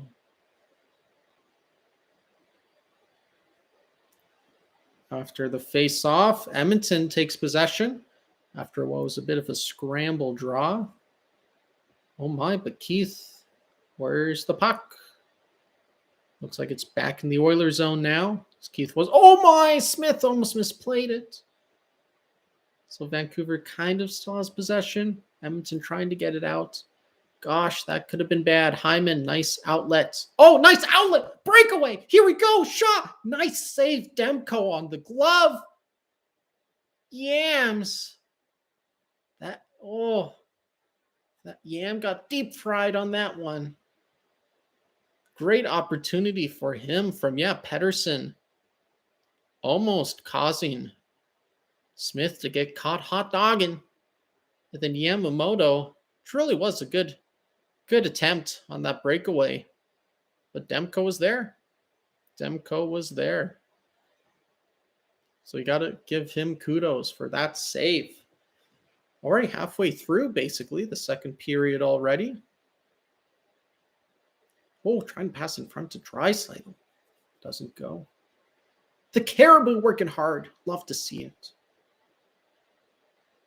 McDavid trying to get it down low. Yeah, careful, McDavid. Don't you battle on the boards for it. That's what Puljujärvi and Hyman are there for.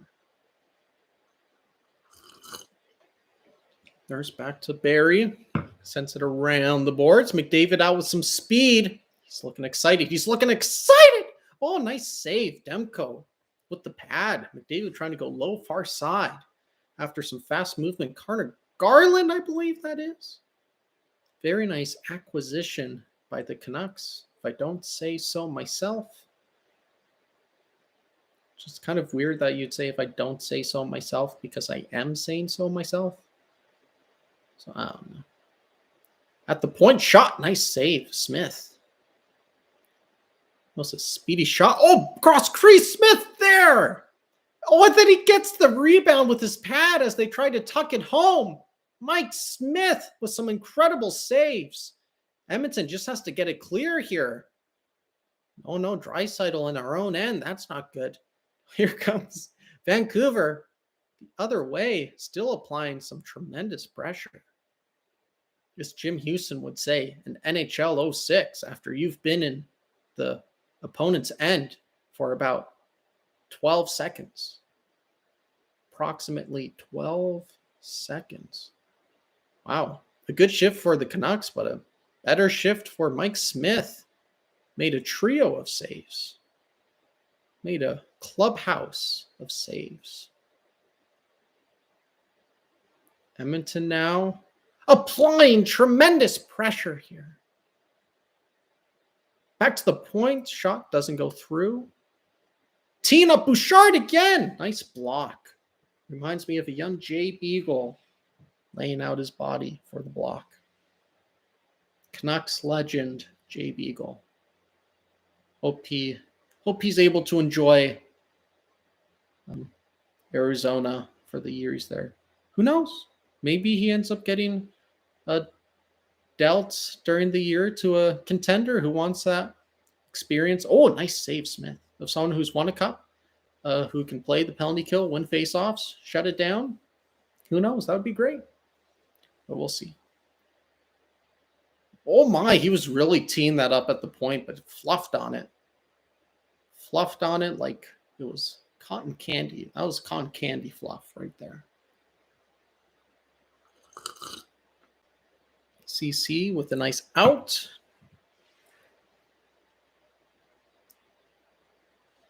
And Smith hangs on. My goodness, probably made like 7 saves in the last 3 minutes. Yeah, let's see those replays again. First save there. And then that right there. Oh, I'm not sure if the Canuck player was able to really get it. But Smith was there. Very nicely done. Very nicely done.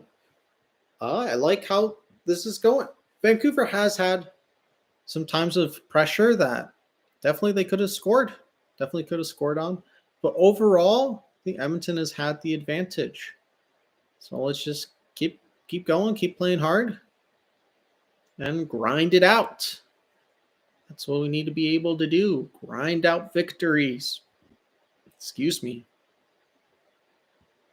So let's hope we can do that.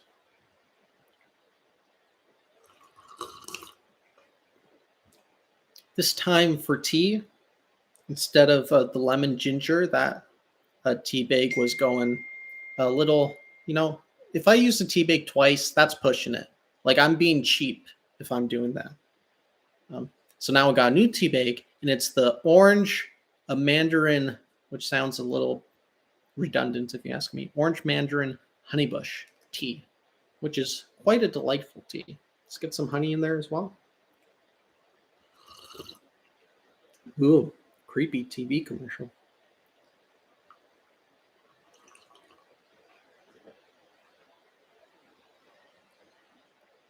mean, that has been a nice thing for me, though, this year.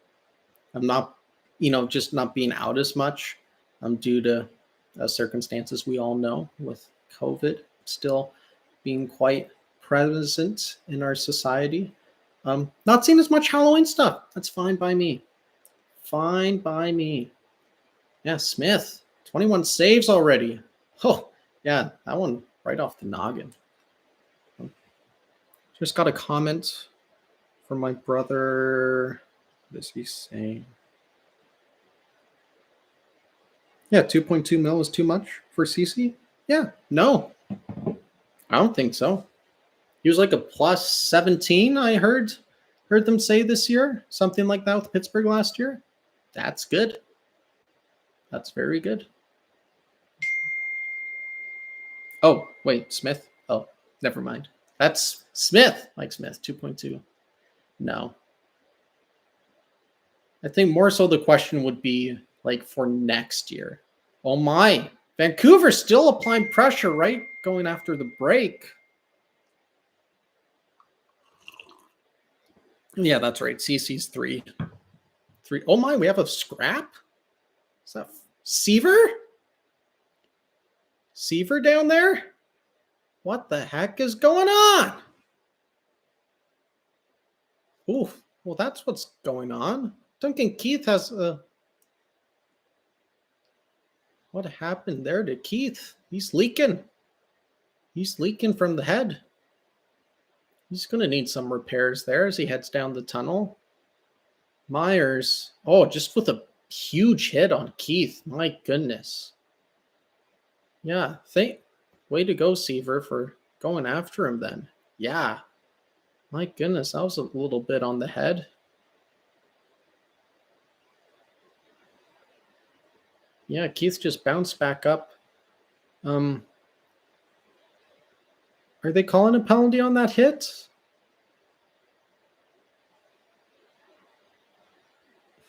Oh my, Myers looked like he had Seaver too in the fight. My goodness.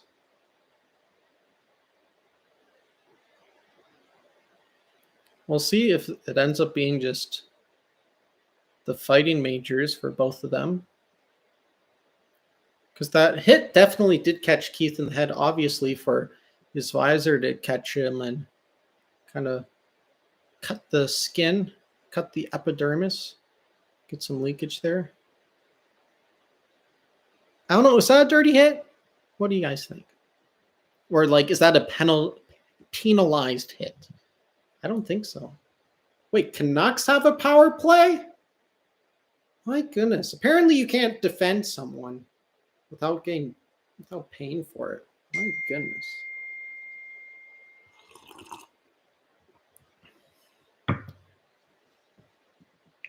Yeah, Mike Smith for 2.2. Yeah. Like he's a good goalie. It's kind of oh my, all the way across. 2.2.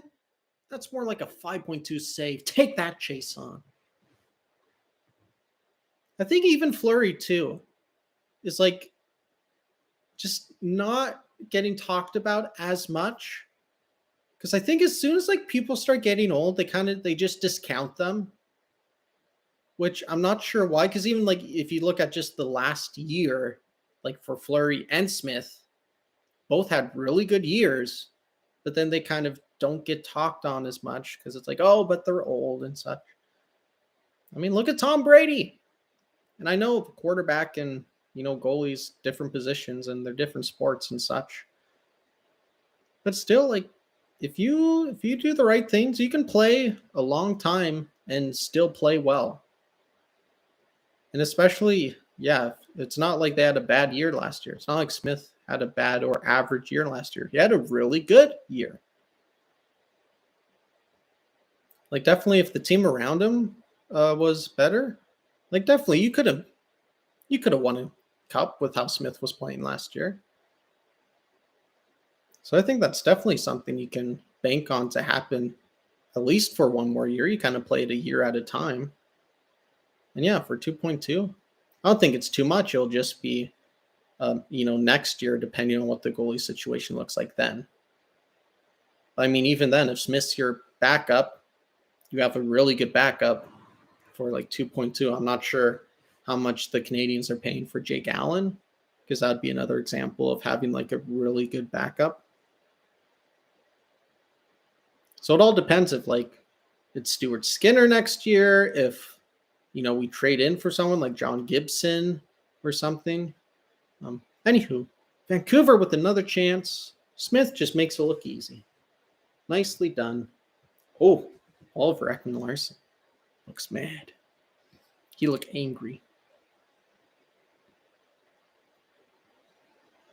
Because definitely it seems like, from what I've been hearing from what other analysts are saying, is that Edmonton's first round pick can be available this year during the season, depending on if Edmonton's in a playoff position going into the trade deadline time. So and seems like Holland's still in the market for a goalie. Penalty is over. Stepping back on the ice, even strength again. Very nice kill. Again, I can boldly say Edmonton Oilers penalty kill is 100% on the season. Yeah, so whether it'll be interesting though to see, because Holland's in the market for a goalie still. Our first round pick, would be available to trade if we are in a playoff position come trade deadline. But if you are in a playoff position, do you then use that pick to get a goalie if, Smith is really and Koskinen are really doing a good job? Okay, that's a prime example of a Draisaitl turnover right there. Like, that was not even close. Like, that was right on the tape of a Canucks player. Too many men? Two. Count them up. 1, 2, 3, 4, 5, 6. Uh-oh. That's not allowed. That's a big no-no. Nice. But again, who do you use that pick? In that position. Would you want to save that pick to get it like a goalie of the future, so to speak? Which, I kind of like John Gibson personally, out of kind of the options that seem to be available at this moment, outside of someone like Thomas Greiss or Elvis Merzlikins. Definitely prefer Gibson out of that. So, do you save your pick to get a goalie of the future, or would you use your pick to get someone who could help you on your playoff run, so either a forward or a defense that would be available at that time? I don't know. For you, one viewer, if you would like to share your thought, what would your thought be on what the Oilers should use their first round pick for this year? If we are three options: keep it, trade it before the trade deadline for a forward or defenseman to help in a playoff push, or playoff run, because hopefully we are, a secure playoff spot, or use it to get a goalie at some point. So that could be, before the draft, that could be during the year, depending on how things look. Out of those three options with the first round pick, what should we use it for?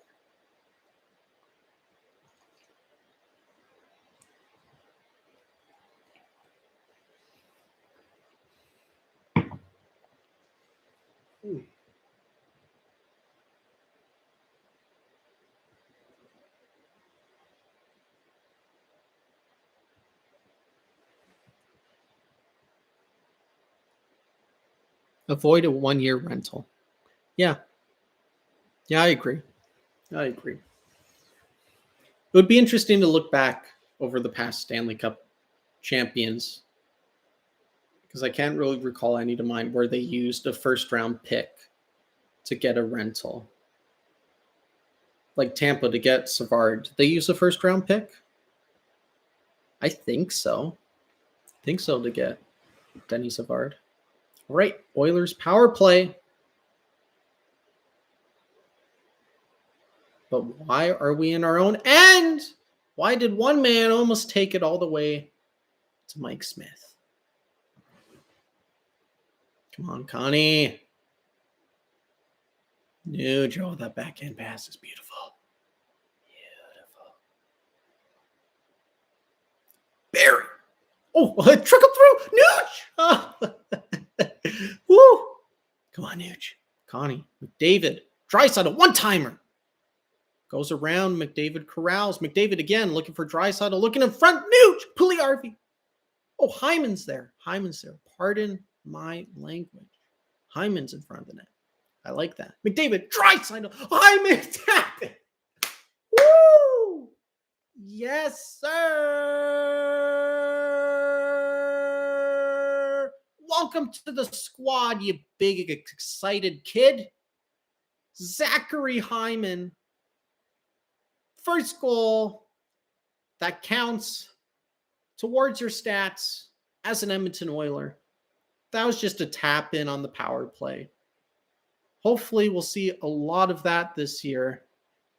Lots of McDavid, Draisaitl, Hyman goals. Yes, because Hyman can finish.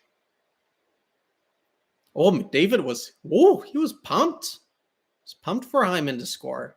Yes. It's kind of, I don't think it's really settled in that like Hyman is like his contract anyway. Says he's an Oiler for the next 7 years.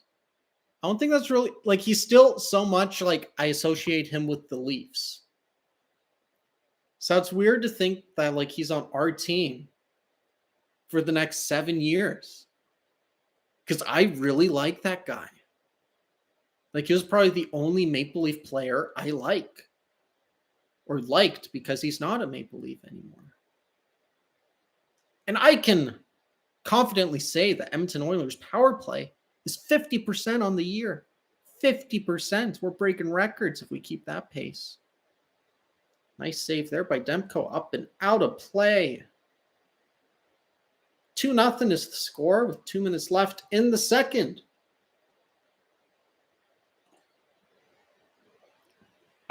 Love that master. So yeah, yes, they gave up the first pick. So did the first round help Tampa win the Stanley Cup last year, having Denis Savard? I don't know without him, how it would have went. Because I mean, it went to 7 games with the Islanders. So if Savard even did one thing in one of those games to, cause the Islanders not to get a goal, like that right there, it could have just been one play. Could have helped them to, Edmonton here. Oh, get a break, Connie. 3-on-2. Connie shot high and wide. So that could have been worth it. And I think, again, when you're a team like the Tampa Bay Lightning, who just won a cup, and you're already a cup favorite, then you're a lot more secure in a sense to get rid of a first round pick to get someone, instead of being in a position like Edmonton, where it's not like they're a favorite per se. Like, probably lots of people think Winnipeg for a Canadian franchise has the best shot. So it's not like they're a favorite per se. So to give up, futures for like just a deep playoff run, that's not worth it. If you end up winning a cup, of course it's worth it. Maybe even if you make it to the finals, I don't know though, because you still want to be competing in the coming years as well. You more so see rentals. It's kind of like free agency, but maybe rentals are a little more, not as like have more good history than bad when compared to free agency. Because you have like Nick Foligno, who unfortunately with injury didn't play in many games for the Leafs. And then of course they got out in the first round. No, you get a penalty. Get a penalty with like 42 seconds left. Excuse me. Hyman. I can't believe we have that guy for 7 years. Come on. He's going to be holding people for 7 years. Okay. Yeah, I guess that's fair. Okay, who's the Oh my goodness, was that post? Pettersson with the one-timer. Yeah, you don't let him do that again. My goodness, Chase on that top unit. Reminds me of the good old days. More so the playoff run when with Chase on. The other years weren't so much good old days. 15 seconds left. Vancouver will probably just want to get one more shot off. Pettersson. Oh, he's good. He's good. Get him at 7 for the next 3. 3, 2, 1. Try some. No. Oh. Nuge. Classic Nuge. Just bobbles it. Might not have had time anyway. That's hilarious. Attaboy, Nuge. That's why we love you. That's why we love you. Well, a goal period. I hope Keith hasn't been put out by that hit. I just saw him went down the tunnel. Haven't really been noticing if he's been back since. So that's the end of the second period. 2-0 Edmonton. Very nice. Very nice. So far, so good, I would say. Definitely. Definitely am loving that third line. Top guys are getting it done, which is nice. Let's see how we can play in the third. Time will tell. So again, thinking on rentals, let's go back 2 years when Tampa first won. I'm trying to think what they did at the trade deadline. I wonder if I could just look that up.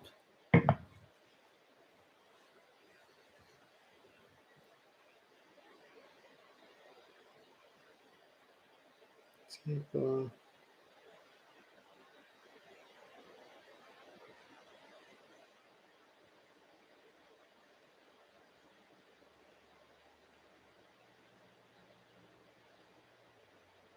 So that would have been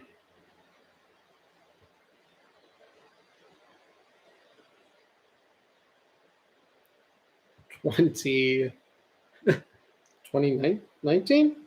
19? No, 2020.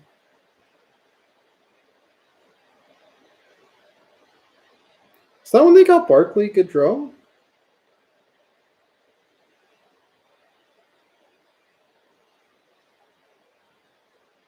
Oh, wow. That was just 2020 when they got Blake Coleman. But that was a week before the trade deadline. Yeah, they gave up a first-round draft pick that year for Blake Coleman. And then, what else did they get on? Did they get Barkley, Gaudreau?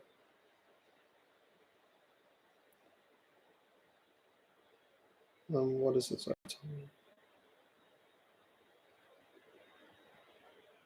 Yeah, and they got Gaudreau from the Sharks.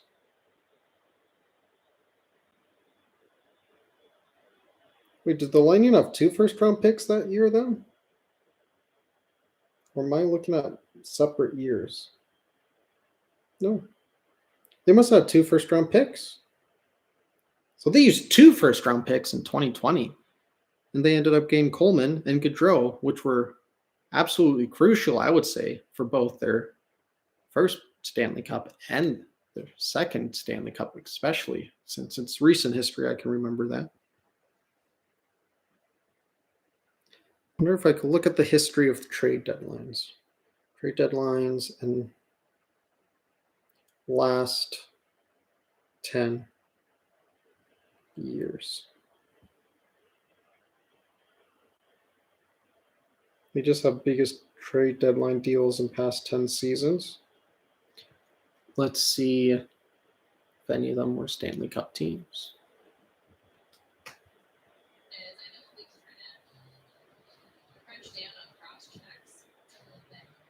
Well, that's probably not the cross-check. That one was just an unfortunate. Probably got a more funny going, right? It wasn't so funny, but we are looking for a really good. We want to see how it's going to be covered. And so far, the games that I've watched haven't really got any of those, soft cross-checking penalties that we thought they would call and kind of set and enforce this new rule. It still seems to be like it's the status quo. There's still a lot of interest to cross-check. I just saw the line for the Bouchard game. not much has changed in my opinion. That's not a penalty now or before. It's just this guy's got bites coming out of him. Is that confident? Speaking of McDavid, he has 2 points through 2 periods of play. Cassie, are you surprised that McDavid cracks it from starting the season on Montana? Not so much because they're starting at home, and I think that's an opportunity for Dave to get both those guys going, put them out on the same line. We've seen them split up a little bit more when they're on the road. It's a little harder to defend the home teams when they're on the road. But I was surprised that they didn't play with them in the sense that that's the guy assigned to try to get them going. My thought process is that he makes your second line better with Riley and Hopkins and the MO rather than just people. I don't think people like that. Well, I think I'm in. I was brought in unnecessary players, and that's why they got he made some but he wouldn't get his cookies on a power play. You see that great play on the scores here. But again, his opportunities don't real penalty kill with these guys. I mean, everyone's going to play with your favorite tricycle, so you play 3 lines and each. Not really early works out great, but it's just slotting against guys. I'm looking forward to it. Well, one thing I think is true. 10 years more together, which was 4th in the NHL, 2 in the preseason, and now you give, as what Kevin called it, actually being Edmonton free. When you're talking about Edmonton power play, that is going to challenge the New York Islanders in the late 70s, maybe the best before they could see it. And if you're going to play Edmonton at this time during the season, can't go this, and nobody else will. Well, that's the one thing I look at Vancouver is I have very high hopes for the playoff this year.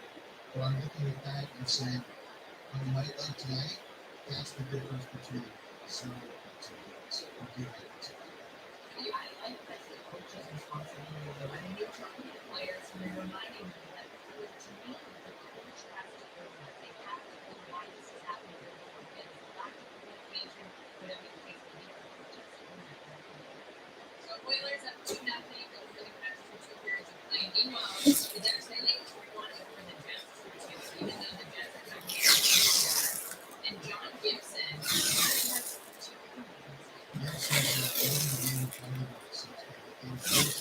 points. He's been really good. I'm not playing the team for a chance to really climb into this one, and he's stopped another guy.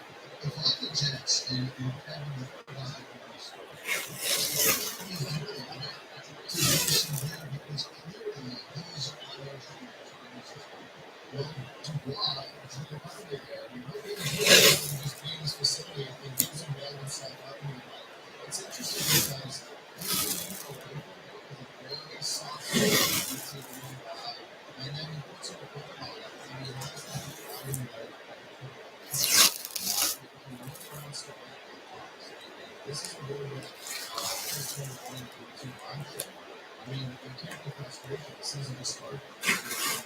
He's not that fight like he wants to get. I love that fight. That's the team, right? You know, I mean, if he doesn't beat them today, you got to back it up. So that's it. He's not going to win the league. Right? 2 dollars in the first half. We talked about the Canadians team. I think in that moment, you're not going to believe it. He's definitely going to win. First NHL game, never stuck at one score. Also in the season. I don't think we're going to do that. The Oilers are going to start. That's why I'm saying we're playing good. Just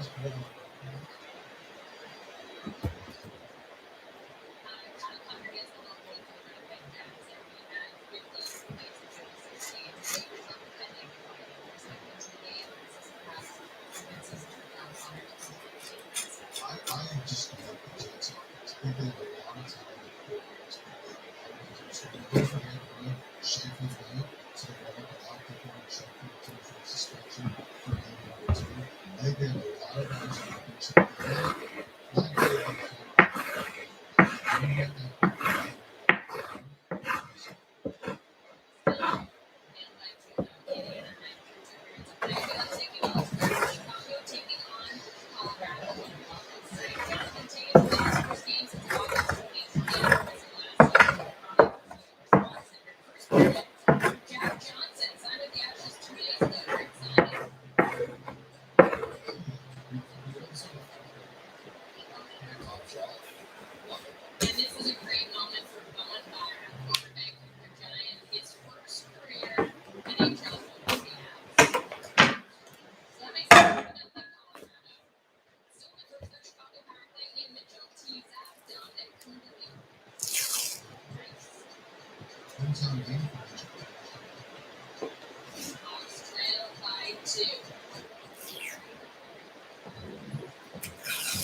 Still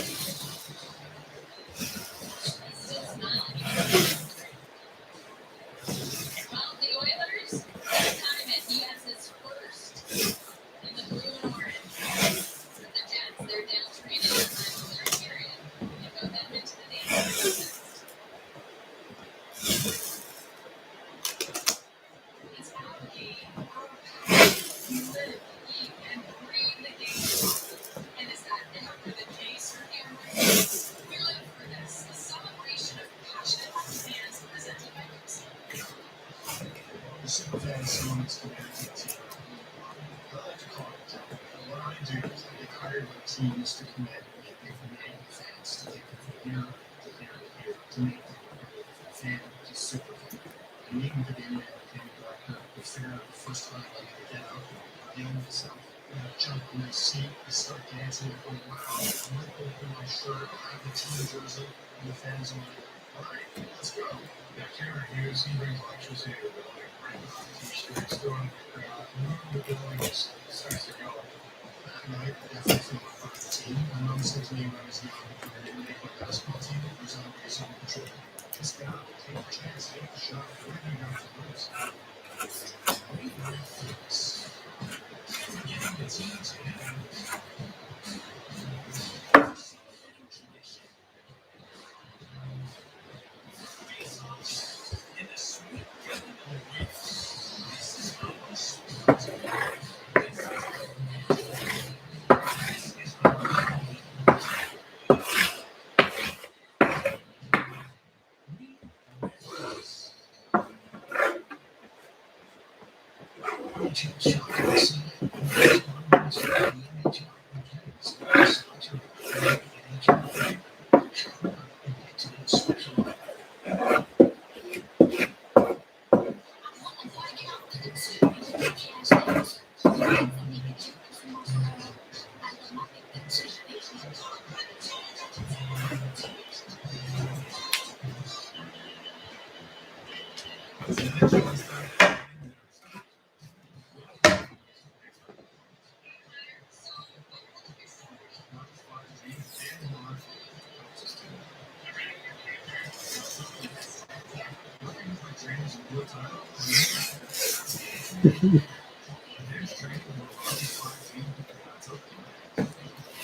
live for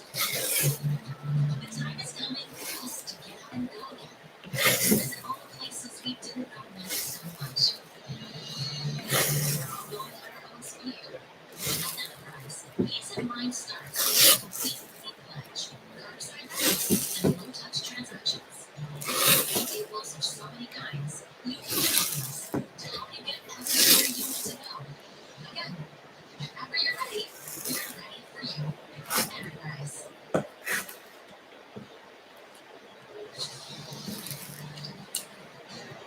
The Oilers lead 2-0, and Quinn Hughes, he leads the entire game in ice time through 2 periods of play. He is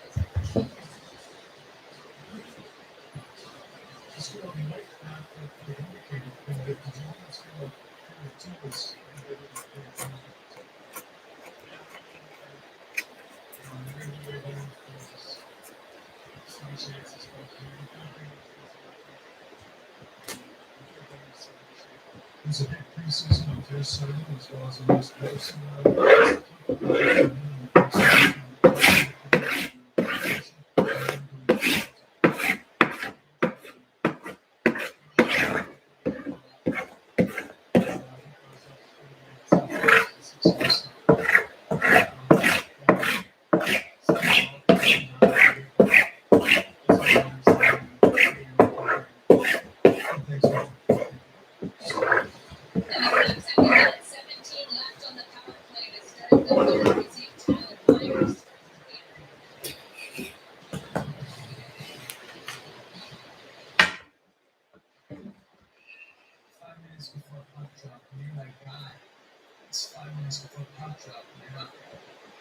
You've heard of tailgating?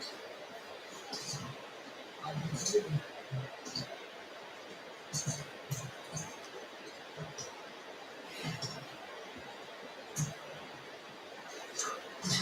Couch game. Steelers. The couch.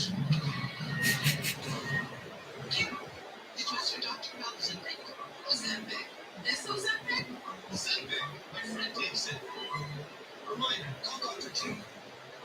Ask your doctor or visit Ozempic.ca. What's Ozempic?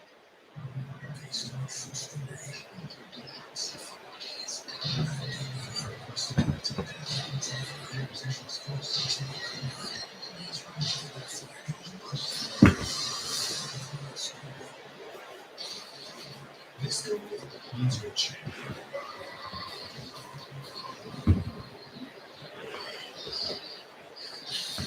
But this guy is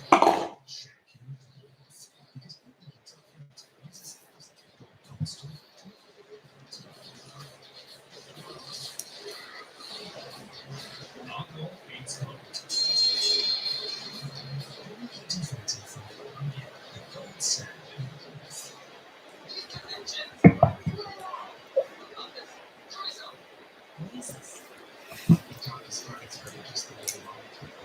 Right. Better go get a drink quickly.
Through 2 periods, played the Oilers lead the Canucks by a score of 2-0, and on those 2 goals, Connor McDavid with 2 assists and 3 assists, and Connor McDavid continues to get better.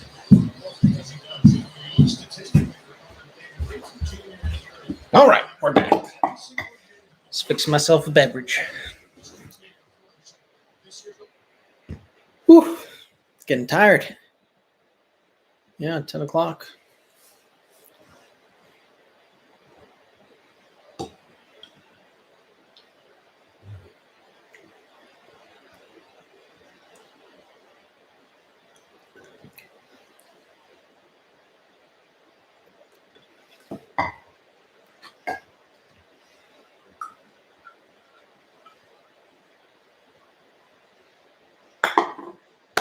Right, here we go. Back at it.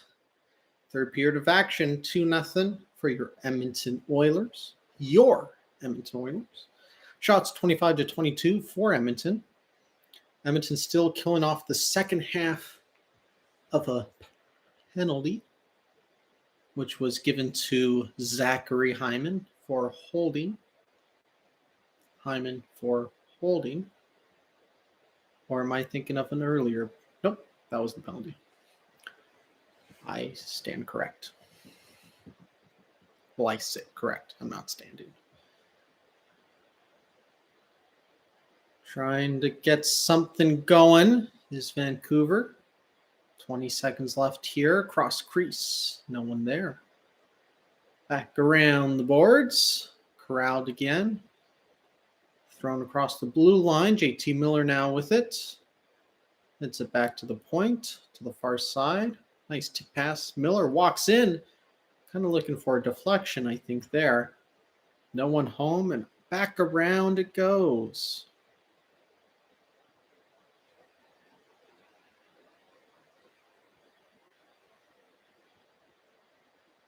Penalty over.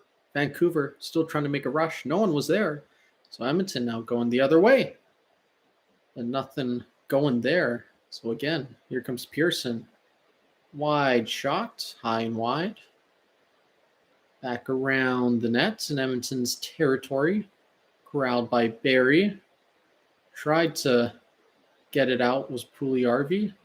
Fouled it, and it's back in the zone. Barrie around the boards again, giving Puljujärvi another chance. He chips it out. McDavid coming in with speed, negates the icing. Working hard against Tyler Myers on the boards. Draisaitl throws it back around for McDavid. Took a funny bounce off the stanchion. Barrie back behind the net. Draisaitl has it there. Back to McDavid. McDavid in Gretzky's office. Someone tell him he's in Gretzky's office. Nice save. Puljujärvi. Bit of a hold. Bouchard up to Puljujärvi. Takes a hit to make a play. Love those guys.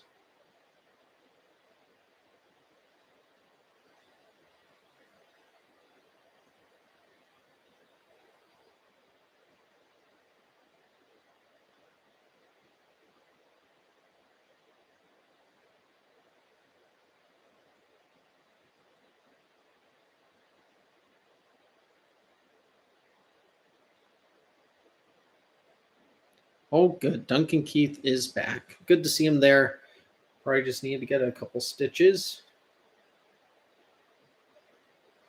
Man, closing in on 1,200 games played is Duncan Keith. And this is 17th NHL season they were showing. Good for Keith to be able to play that long. Edmonton trying to force a turnover in the Vancouver zone. Not going to happen, though. Not going to happen. Kind of just hanging out in the middle of the ice so far. No penalty there. Shot save by Smith. Net puck goes into the netting. We'll have a whistle. Yeah. Or if I kind of did, well, my goodness, Yamamoto could have got a penalty there. Like, Yamamoto definitely is just holding the stick that whole time. My goodness, he could have got a penalty.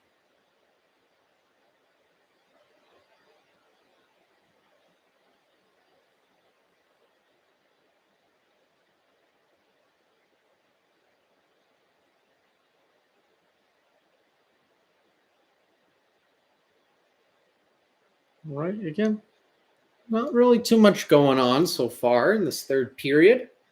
Kind of a little bit of play in middle ice. Kind of a little back and forth in the zones. Not too many chances. And that's offside or hand pass. Linesman's calling it. We'll have a face-off here. 16-16, very convenient number there. Was the time left in play, I should clarify.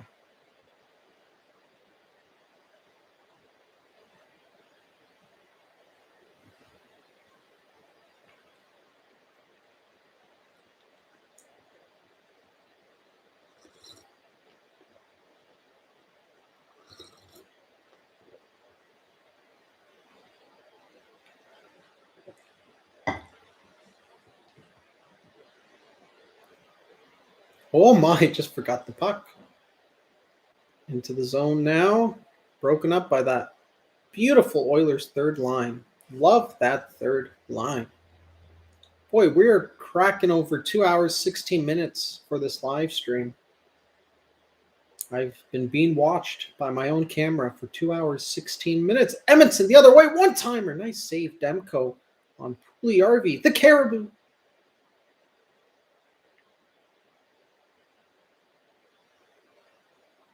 Across the ice, Vancouver charging down the far wall. Pettersson getting in there.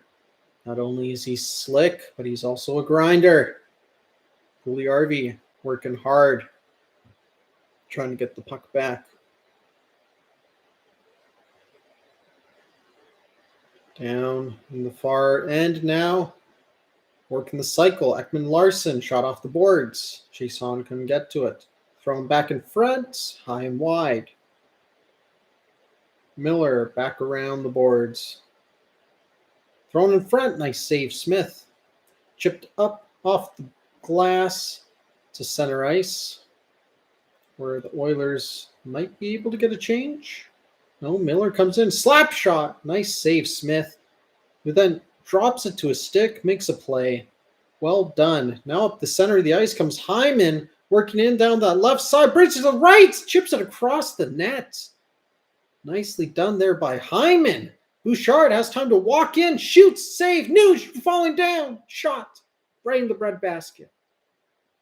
Couple of excellent chances for your Edmonton Oilers. Bouchard working against the boards. Now bringing it out is Hyman once again, inspired by McDavid to be able to make those cut to the net plays. Oh, Myers tries to. Oh my. Smith got hammered. Yeah. Smith got hammered by Pearson, but I'm not sure if Pearson's gained the penalty. It might be, I think it's the Oilers guy, because he just really hit Pearson into the net.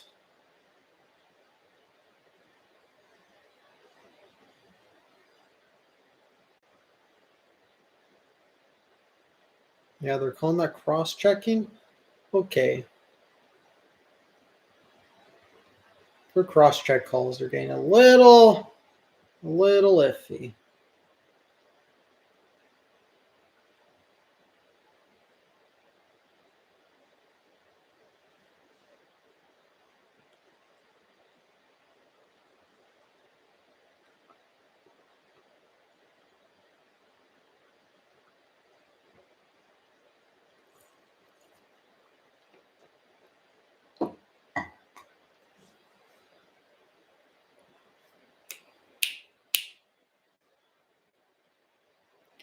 Wonder if it's picking up the fan.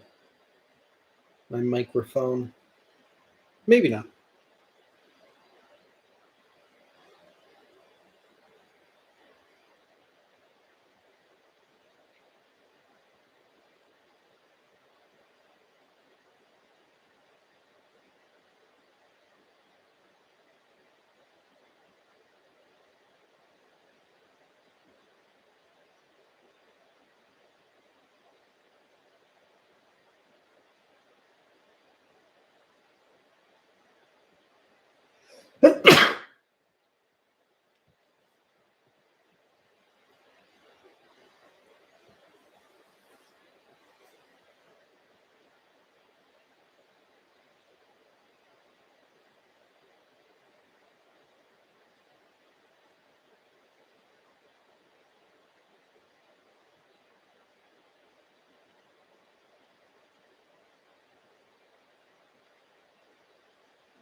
Yikes. I don't know. That was a dangerous play.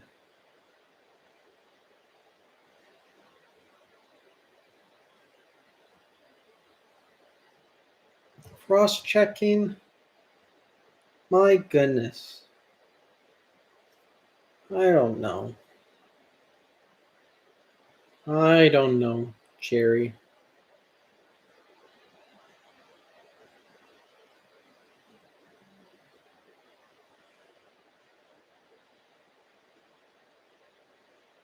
Oof.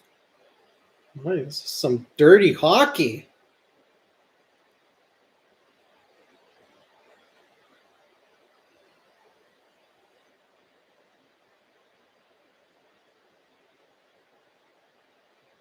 Working it around. Nothing happening. Down the ice. See ya. Ekman Larson given an alternate captain. Oh, the speed. Pedersen.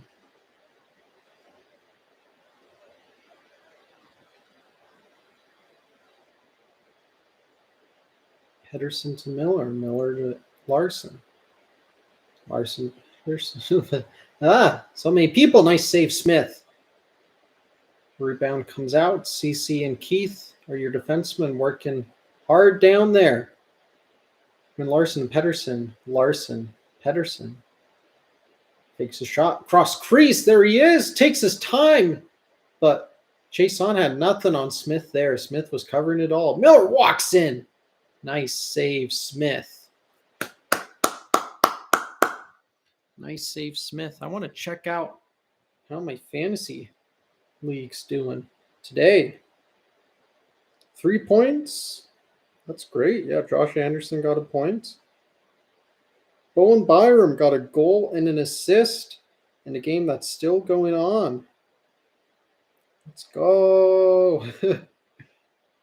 Good start to the league. Bowen Byram. It's looking to be of course, after one game. Whew, it's cold. I'm wearing like 5 layers. 4, to be precise.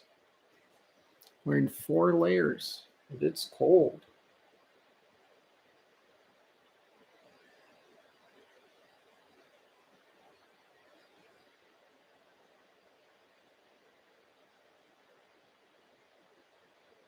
Another nice save. Schmitty.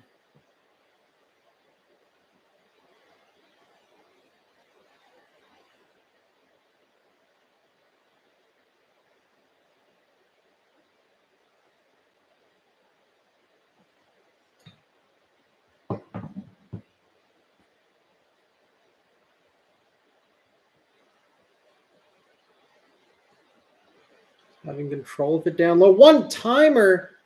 Pearson couldn't quite get it off, and Edmonton couldn't quite get it out. Shot from the point. Doesn't make it through. Cycling it again. Down the left wall. Bounces it back to the point. Hughes across to that right side. Thrown down low. Back to the right side. Down low.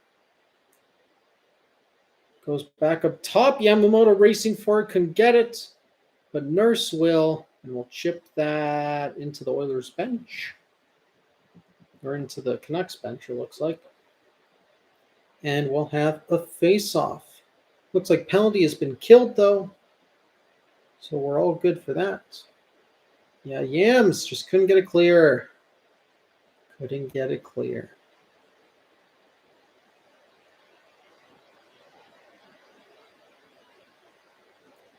Two 2-0 still. Penalty killed.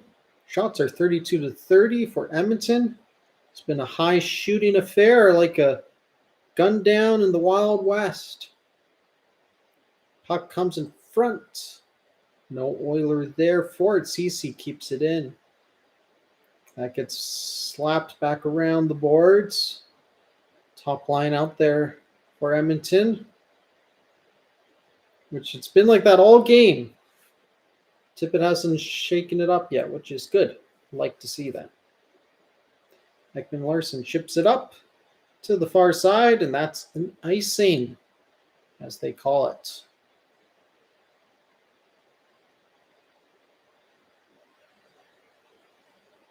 Yeah, it's very interesting.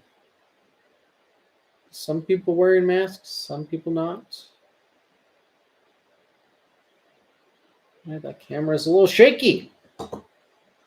Got a child hanging off of it, or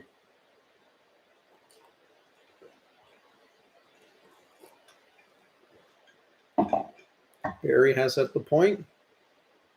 Dumps and chase. Oh, we got the wave going on at Rogers. And it looks like it ended.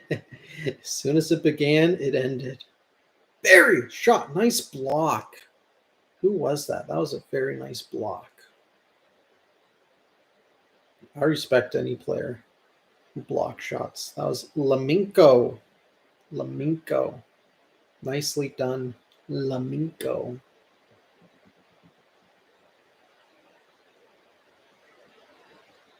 Laminko no flamingo. When someone's taking a shot in front of him. Laminko no flamingo.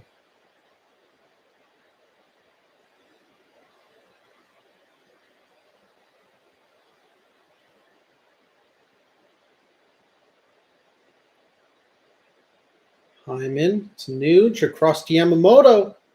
Oh my yams. No one was there for that back pass. Absolutely. Oh, that's a hit for you. A little bit of a hit from behind, if you ask me. Pearson shot wide and all. Whoa. Almost too many men there. Have to be on your toes. Got a fly in here distracting me. Vancouver looking to make something happen. Cross crease. Couldn't get a shot off. Miller was the one who received that pass. The recipient of the pass couldn't get the shot off. All right, top line now. Pugliarvi couldn't get by his D-man. One-on-one the other way. Ooh, no. Whoa! That's a trip, yeah.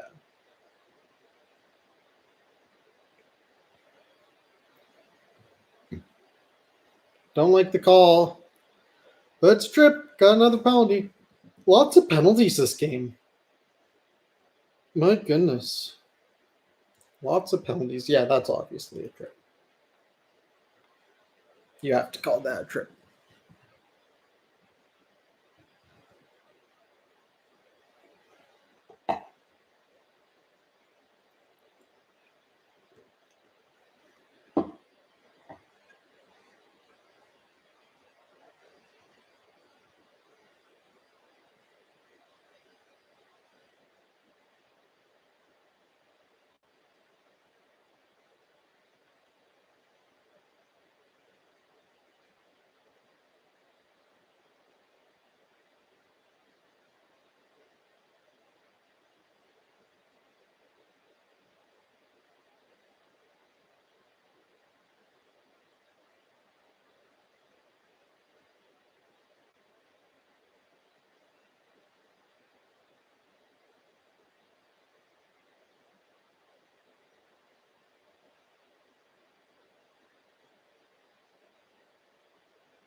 It's taking a bit of a break.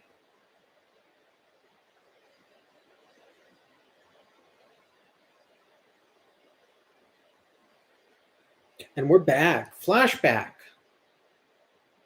Ooh. Yikes.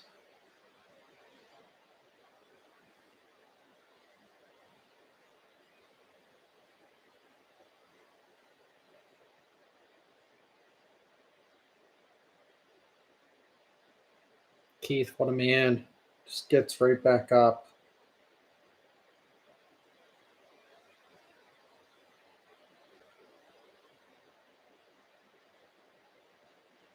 That's what you like to see.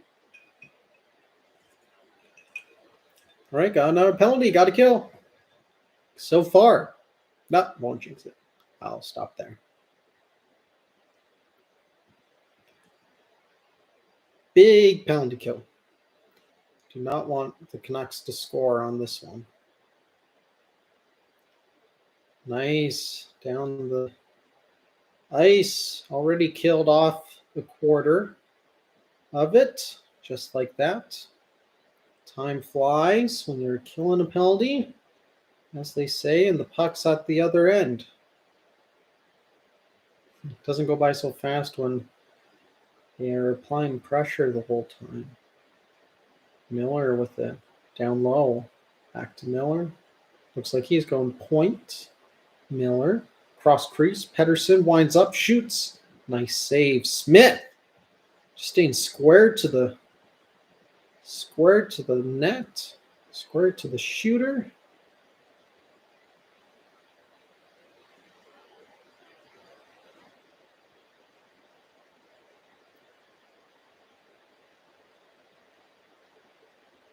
He's just waiting for that one time.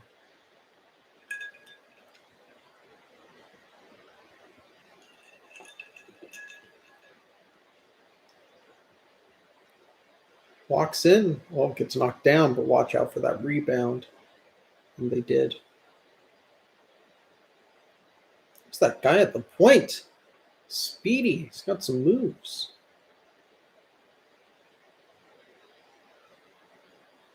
Cross crease he tries to go across the ice. Nothing happening. They do keep it in though. And the cycle continues. Some nice passing there. Triangle passing just like we were taught in soccer. Dang it. Ekman Larson. There goes my fantasy shutout. Dang it. Bad penalty.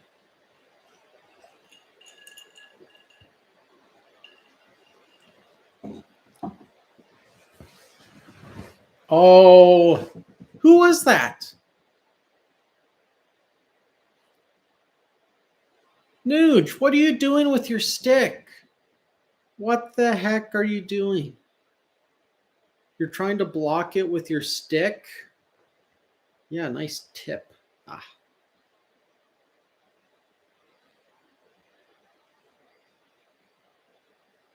Better feel bad, Barry. Come on. Let's get it back. Let us go back. Let us go back. Let us go back.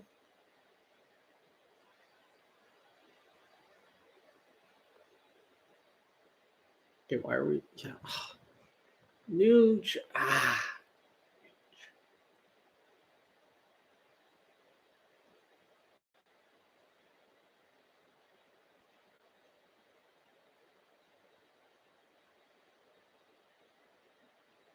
Shot from the point, Barry, get it back for us.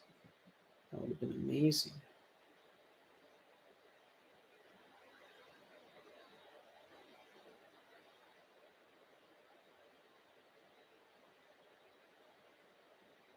Barry around the boards. Edmonton trying to bring it up. It's kind of getting stalled in their own end. Barry, though, able to dump it in. Edmonton's third line goes in after it. Oh, wrap around Seaver. Watch out, though. They have a D-man coming right in to nail ya, just like on AHL 14. Perfect opportunity to hit someone.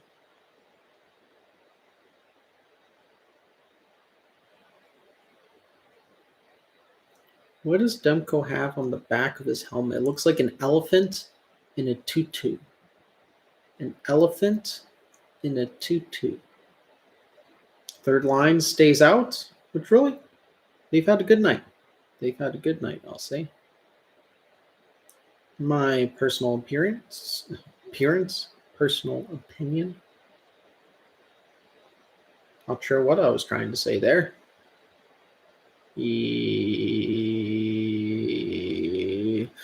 Other way. Ooh, speedy guy.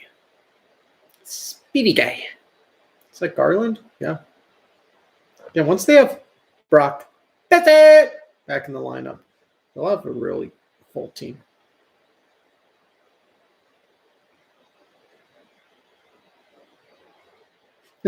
Someone play the puck!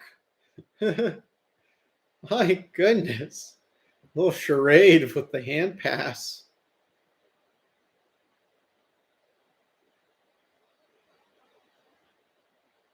I like the new score clock that they have in the top left. It's very chic, very basic in some sense, but very professional looking. Oh, one-timer. Oh, yikes. That hit Myers kind of up high. Looks like he's not too bad. Yamamoto goes around the net for CC. CC gets it out. Yamamoto with it. Oh, almost had Draisaitl on a break. Draisaitl almost took it away. Almost helped his takeaway turnover ratio right there. Takeaway turnover ratio right there.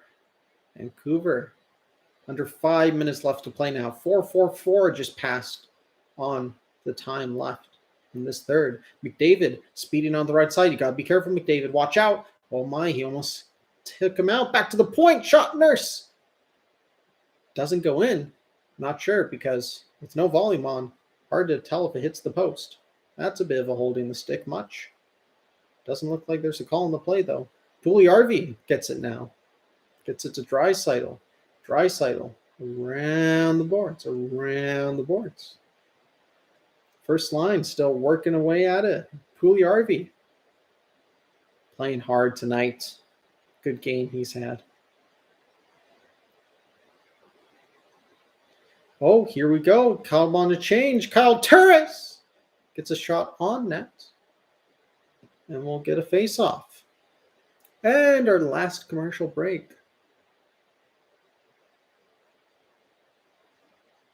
2-1.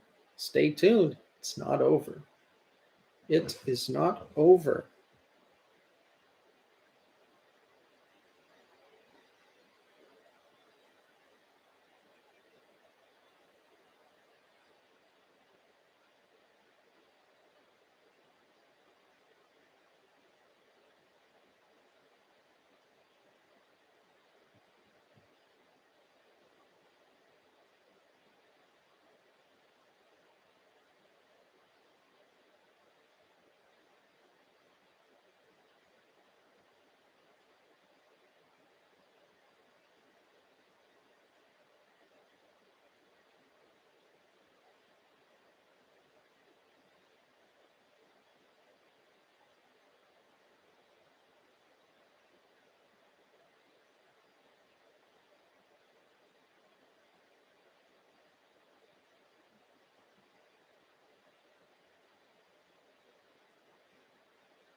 There's an article here why there's this optical illusion, why it messes with your brain.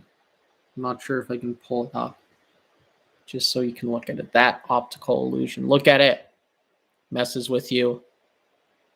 You have no idea what's going on.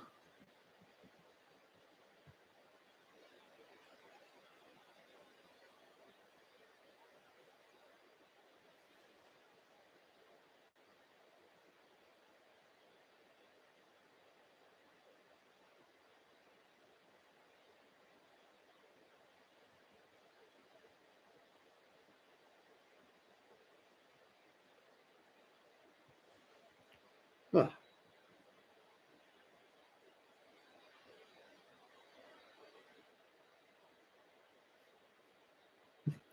And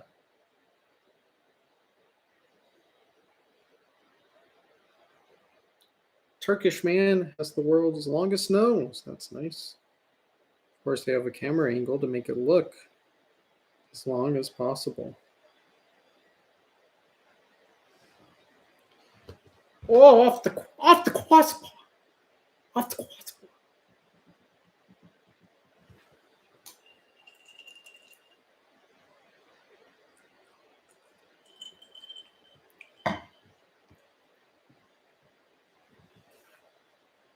Winding down. Winding down.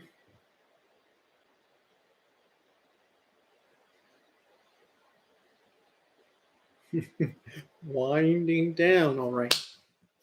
Everything's been holding up pretty good. My MacBook's been running. The fan's been running quite often.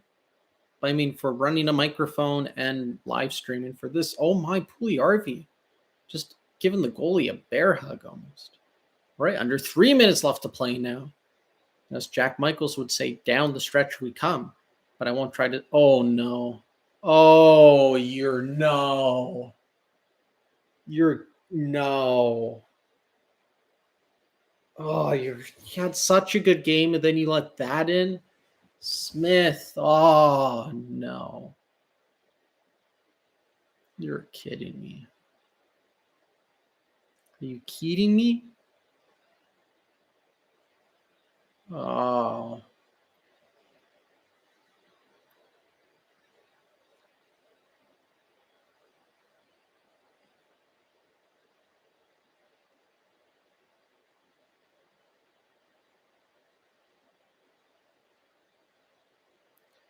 Oh,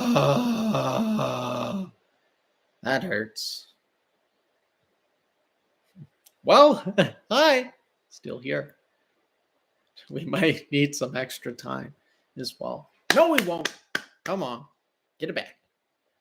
Get it back. Get it up. Get it back. Get it up. Get it up. Get it up. Put that thing back where it came from. What's up? Help me.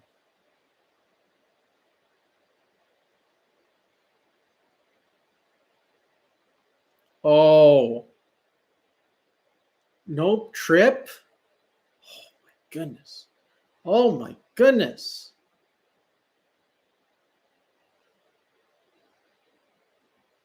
There it is. Seal it up. Gosh, I thought they were going to have a power play.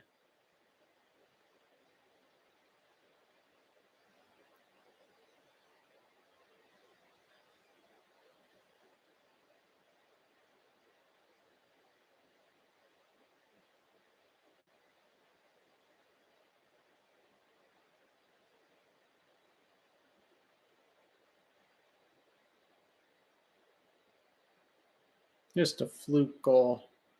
Just a fluke goal. Hi, viewer. Still here.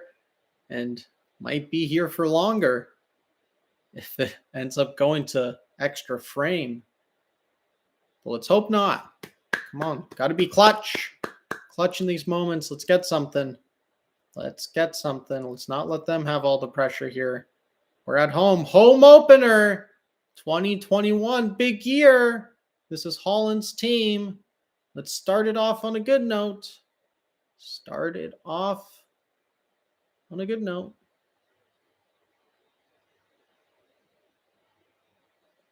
Yamamoto clears it down.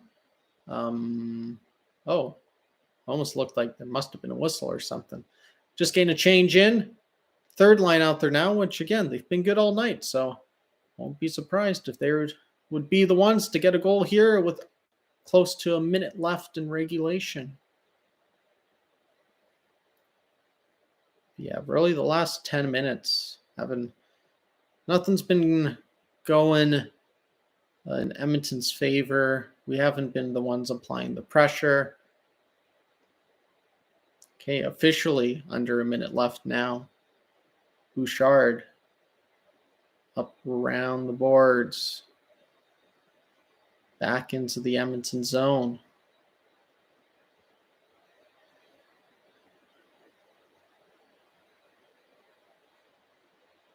Oh no, they're cycling, thrown on net.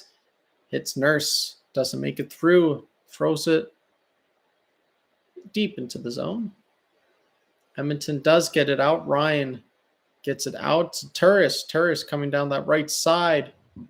Excuse me, gets warded off. 15, 14, 13, 12, 11, 10, 9. Smith placed the puck up around the boards. Draisaitl just gets it down. They just get it down. 3, 2, 1. End of regulation. Overtime. Looming next. Here we go. I really need to use the washroom. So I'm going to do that during this short break. And we'll be right back. Okay. Ooh, that was close.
Woo, doggy. Makes for late nights. Late nights. Been trying to make a habit of going to bed early, but it's hard when you are watching the Oilers and they go to overtime at an 8 o'clock start. Overtime at an 8 o'clock start. Man, right to it. They wouldn't even have time to use the washroom if they needed to. I barely had time. Okay, when you think 3-on-3, though, like we got some of the best 3-on-3. Yeah, it's cold up here.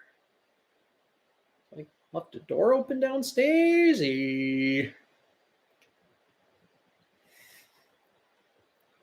Oh, come on, guys.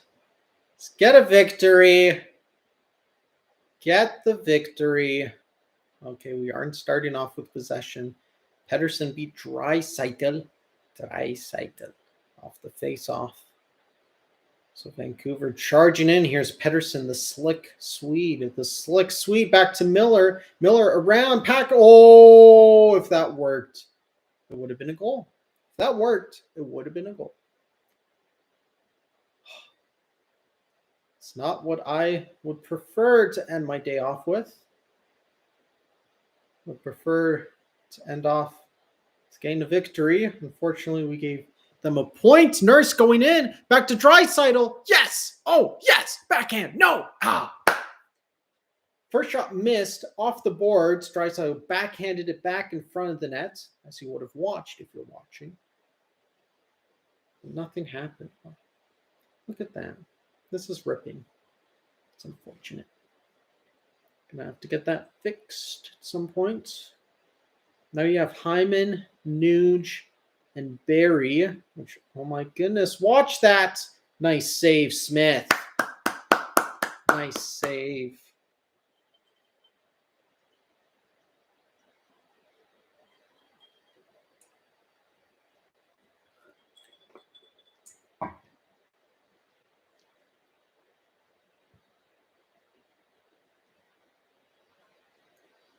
You're right there, across the ice. Tried to tuck it 5-hole.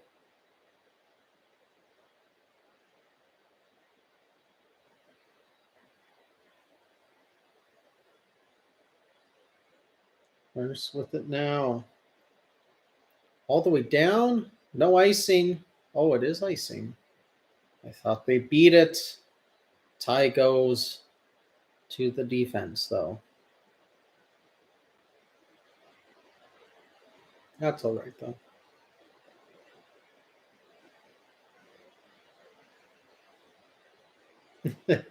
I guess Hyman's taking the draw. And he wins it. Interesting. I'm not sure if he's a natural center. Come on, Nuge. Nuge Hyman. Nuge to Hyman. Couldn't quite get that on the tape.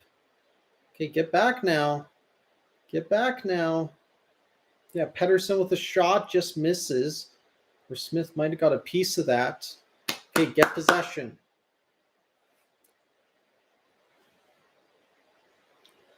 Nuge just kind of waiting for a change. He's going to go off.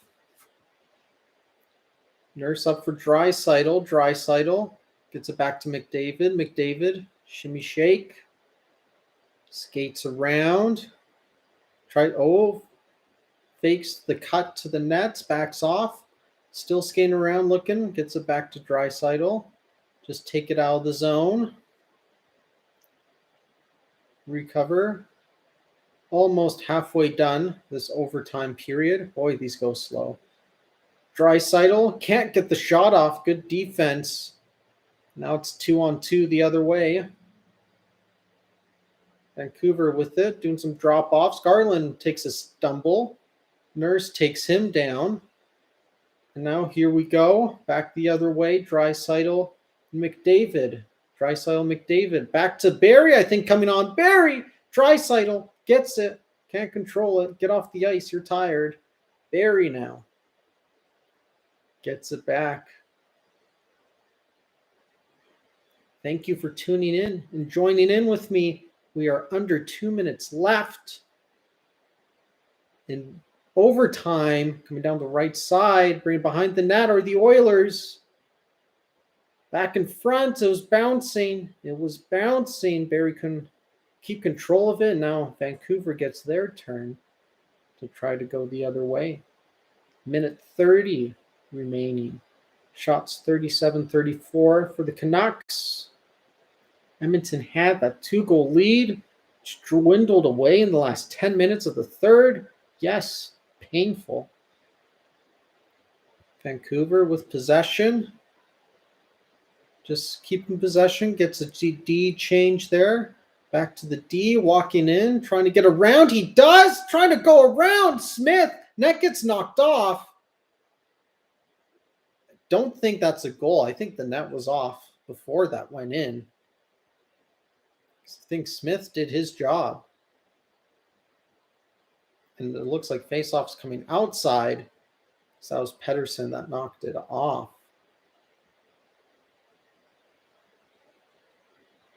Now let's watch this here. Watch. What a move by Pettersson. Yeah. He tucks it home once the net's knocked off. Yeah. What is that 21 cheering for? The net was way off, and he's celebrating like they scored. Nice try. Apparently someone forgot their stick. Good job, linesman. Doing the behind-the-scenes work, keeping everyone safe. Once again, Pettersson. Sneaky good on the draw. Under a minute left in overtime. Here they come. Oh, Pettersson, the slick Swede. Behind the net. Brings it back to the point for Hughes, who will curl back. 45 seconds left. Hughes just going to take it in himself to the left side where Pettersson is.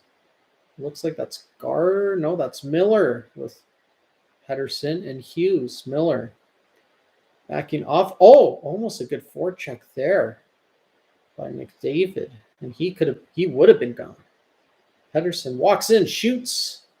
Nurse takes the brunt of that. Nurse goes far side to McDavid. Coming to 10 seconds left. This is our last chance. In overtime, Nurse back to McDavid. McDavid trying to find a shot. That goes high and wide. 2-1. And time expires. Have some feisty players. Wow, we're going to a shootout. First game of the year. All the way to a shootout. Not what he would have hoped for or expected going into that third period. That's what we're going to have. And even in overtime, you'd think our guys would get it in overtime. Gosh, I hate shootouts. I wish it just ended in a tie. I would be happy right now if it just ended in a tie. Give both teams 1 point. Good work. Ended in a tie. This isn't soccer. We don't need to do penalty kicks to decide the game. We have 82 games. I think it's fine if you end in a tie. Oh, McDavid's shot just got deflected. Called the trip. We called the trip, pulled the goalie. 5 seconds left. Could have got a chance. All right, who's going to go? I would guess McDavid. Probably McDavid, Draisaitl, Nuge. Probably your three. It's past my bedtime. Yes, man. It is way past my bedtime too. That's what happens when you got these 8 o'clock starts and they go as long as they can. So you would hope for staying up this late, you'd be able to get, it would be worthwhile to do it. Draisaitl first. Good thing there's no one else on the ice, so he can't turn it over. Draisaitl. Here he goes. Come on. The fans want you to do it. Come on, Draisaitl. Come on. Demko makes the save. I think 5-hole or blocker side he was going. Let's see. Kind of looked like both. Could have been either. Oh, Pedersen. This guy's good. Oh, what a glove save. Mike Smith. Yes. That's got to get the boys fired up. Look at that. Oh.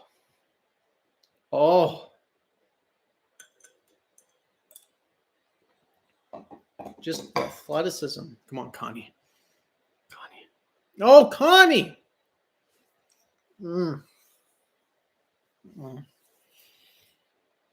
Connie. Call me Connor. No. JT Miller. Going down. Let's see what he can do. We got a fan being up against the glass, throwing him off. Nice glove save. Smith with him the whole way. The whole way. Yeah, that glove was there. Not going to happen. Barry, not RNH.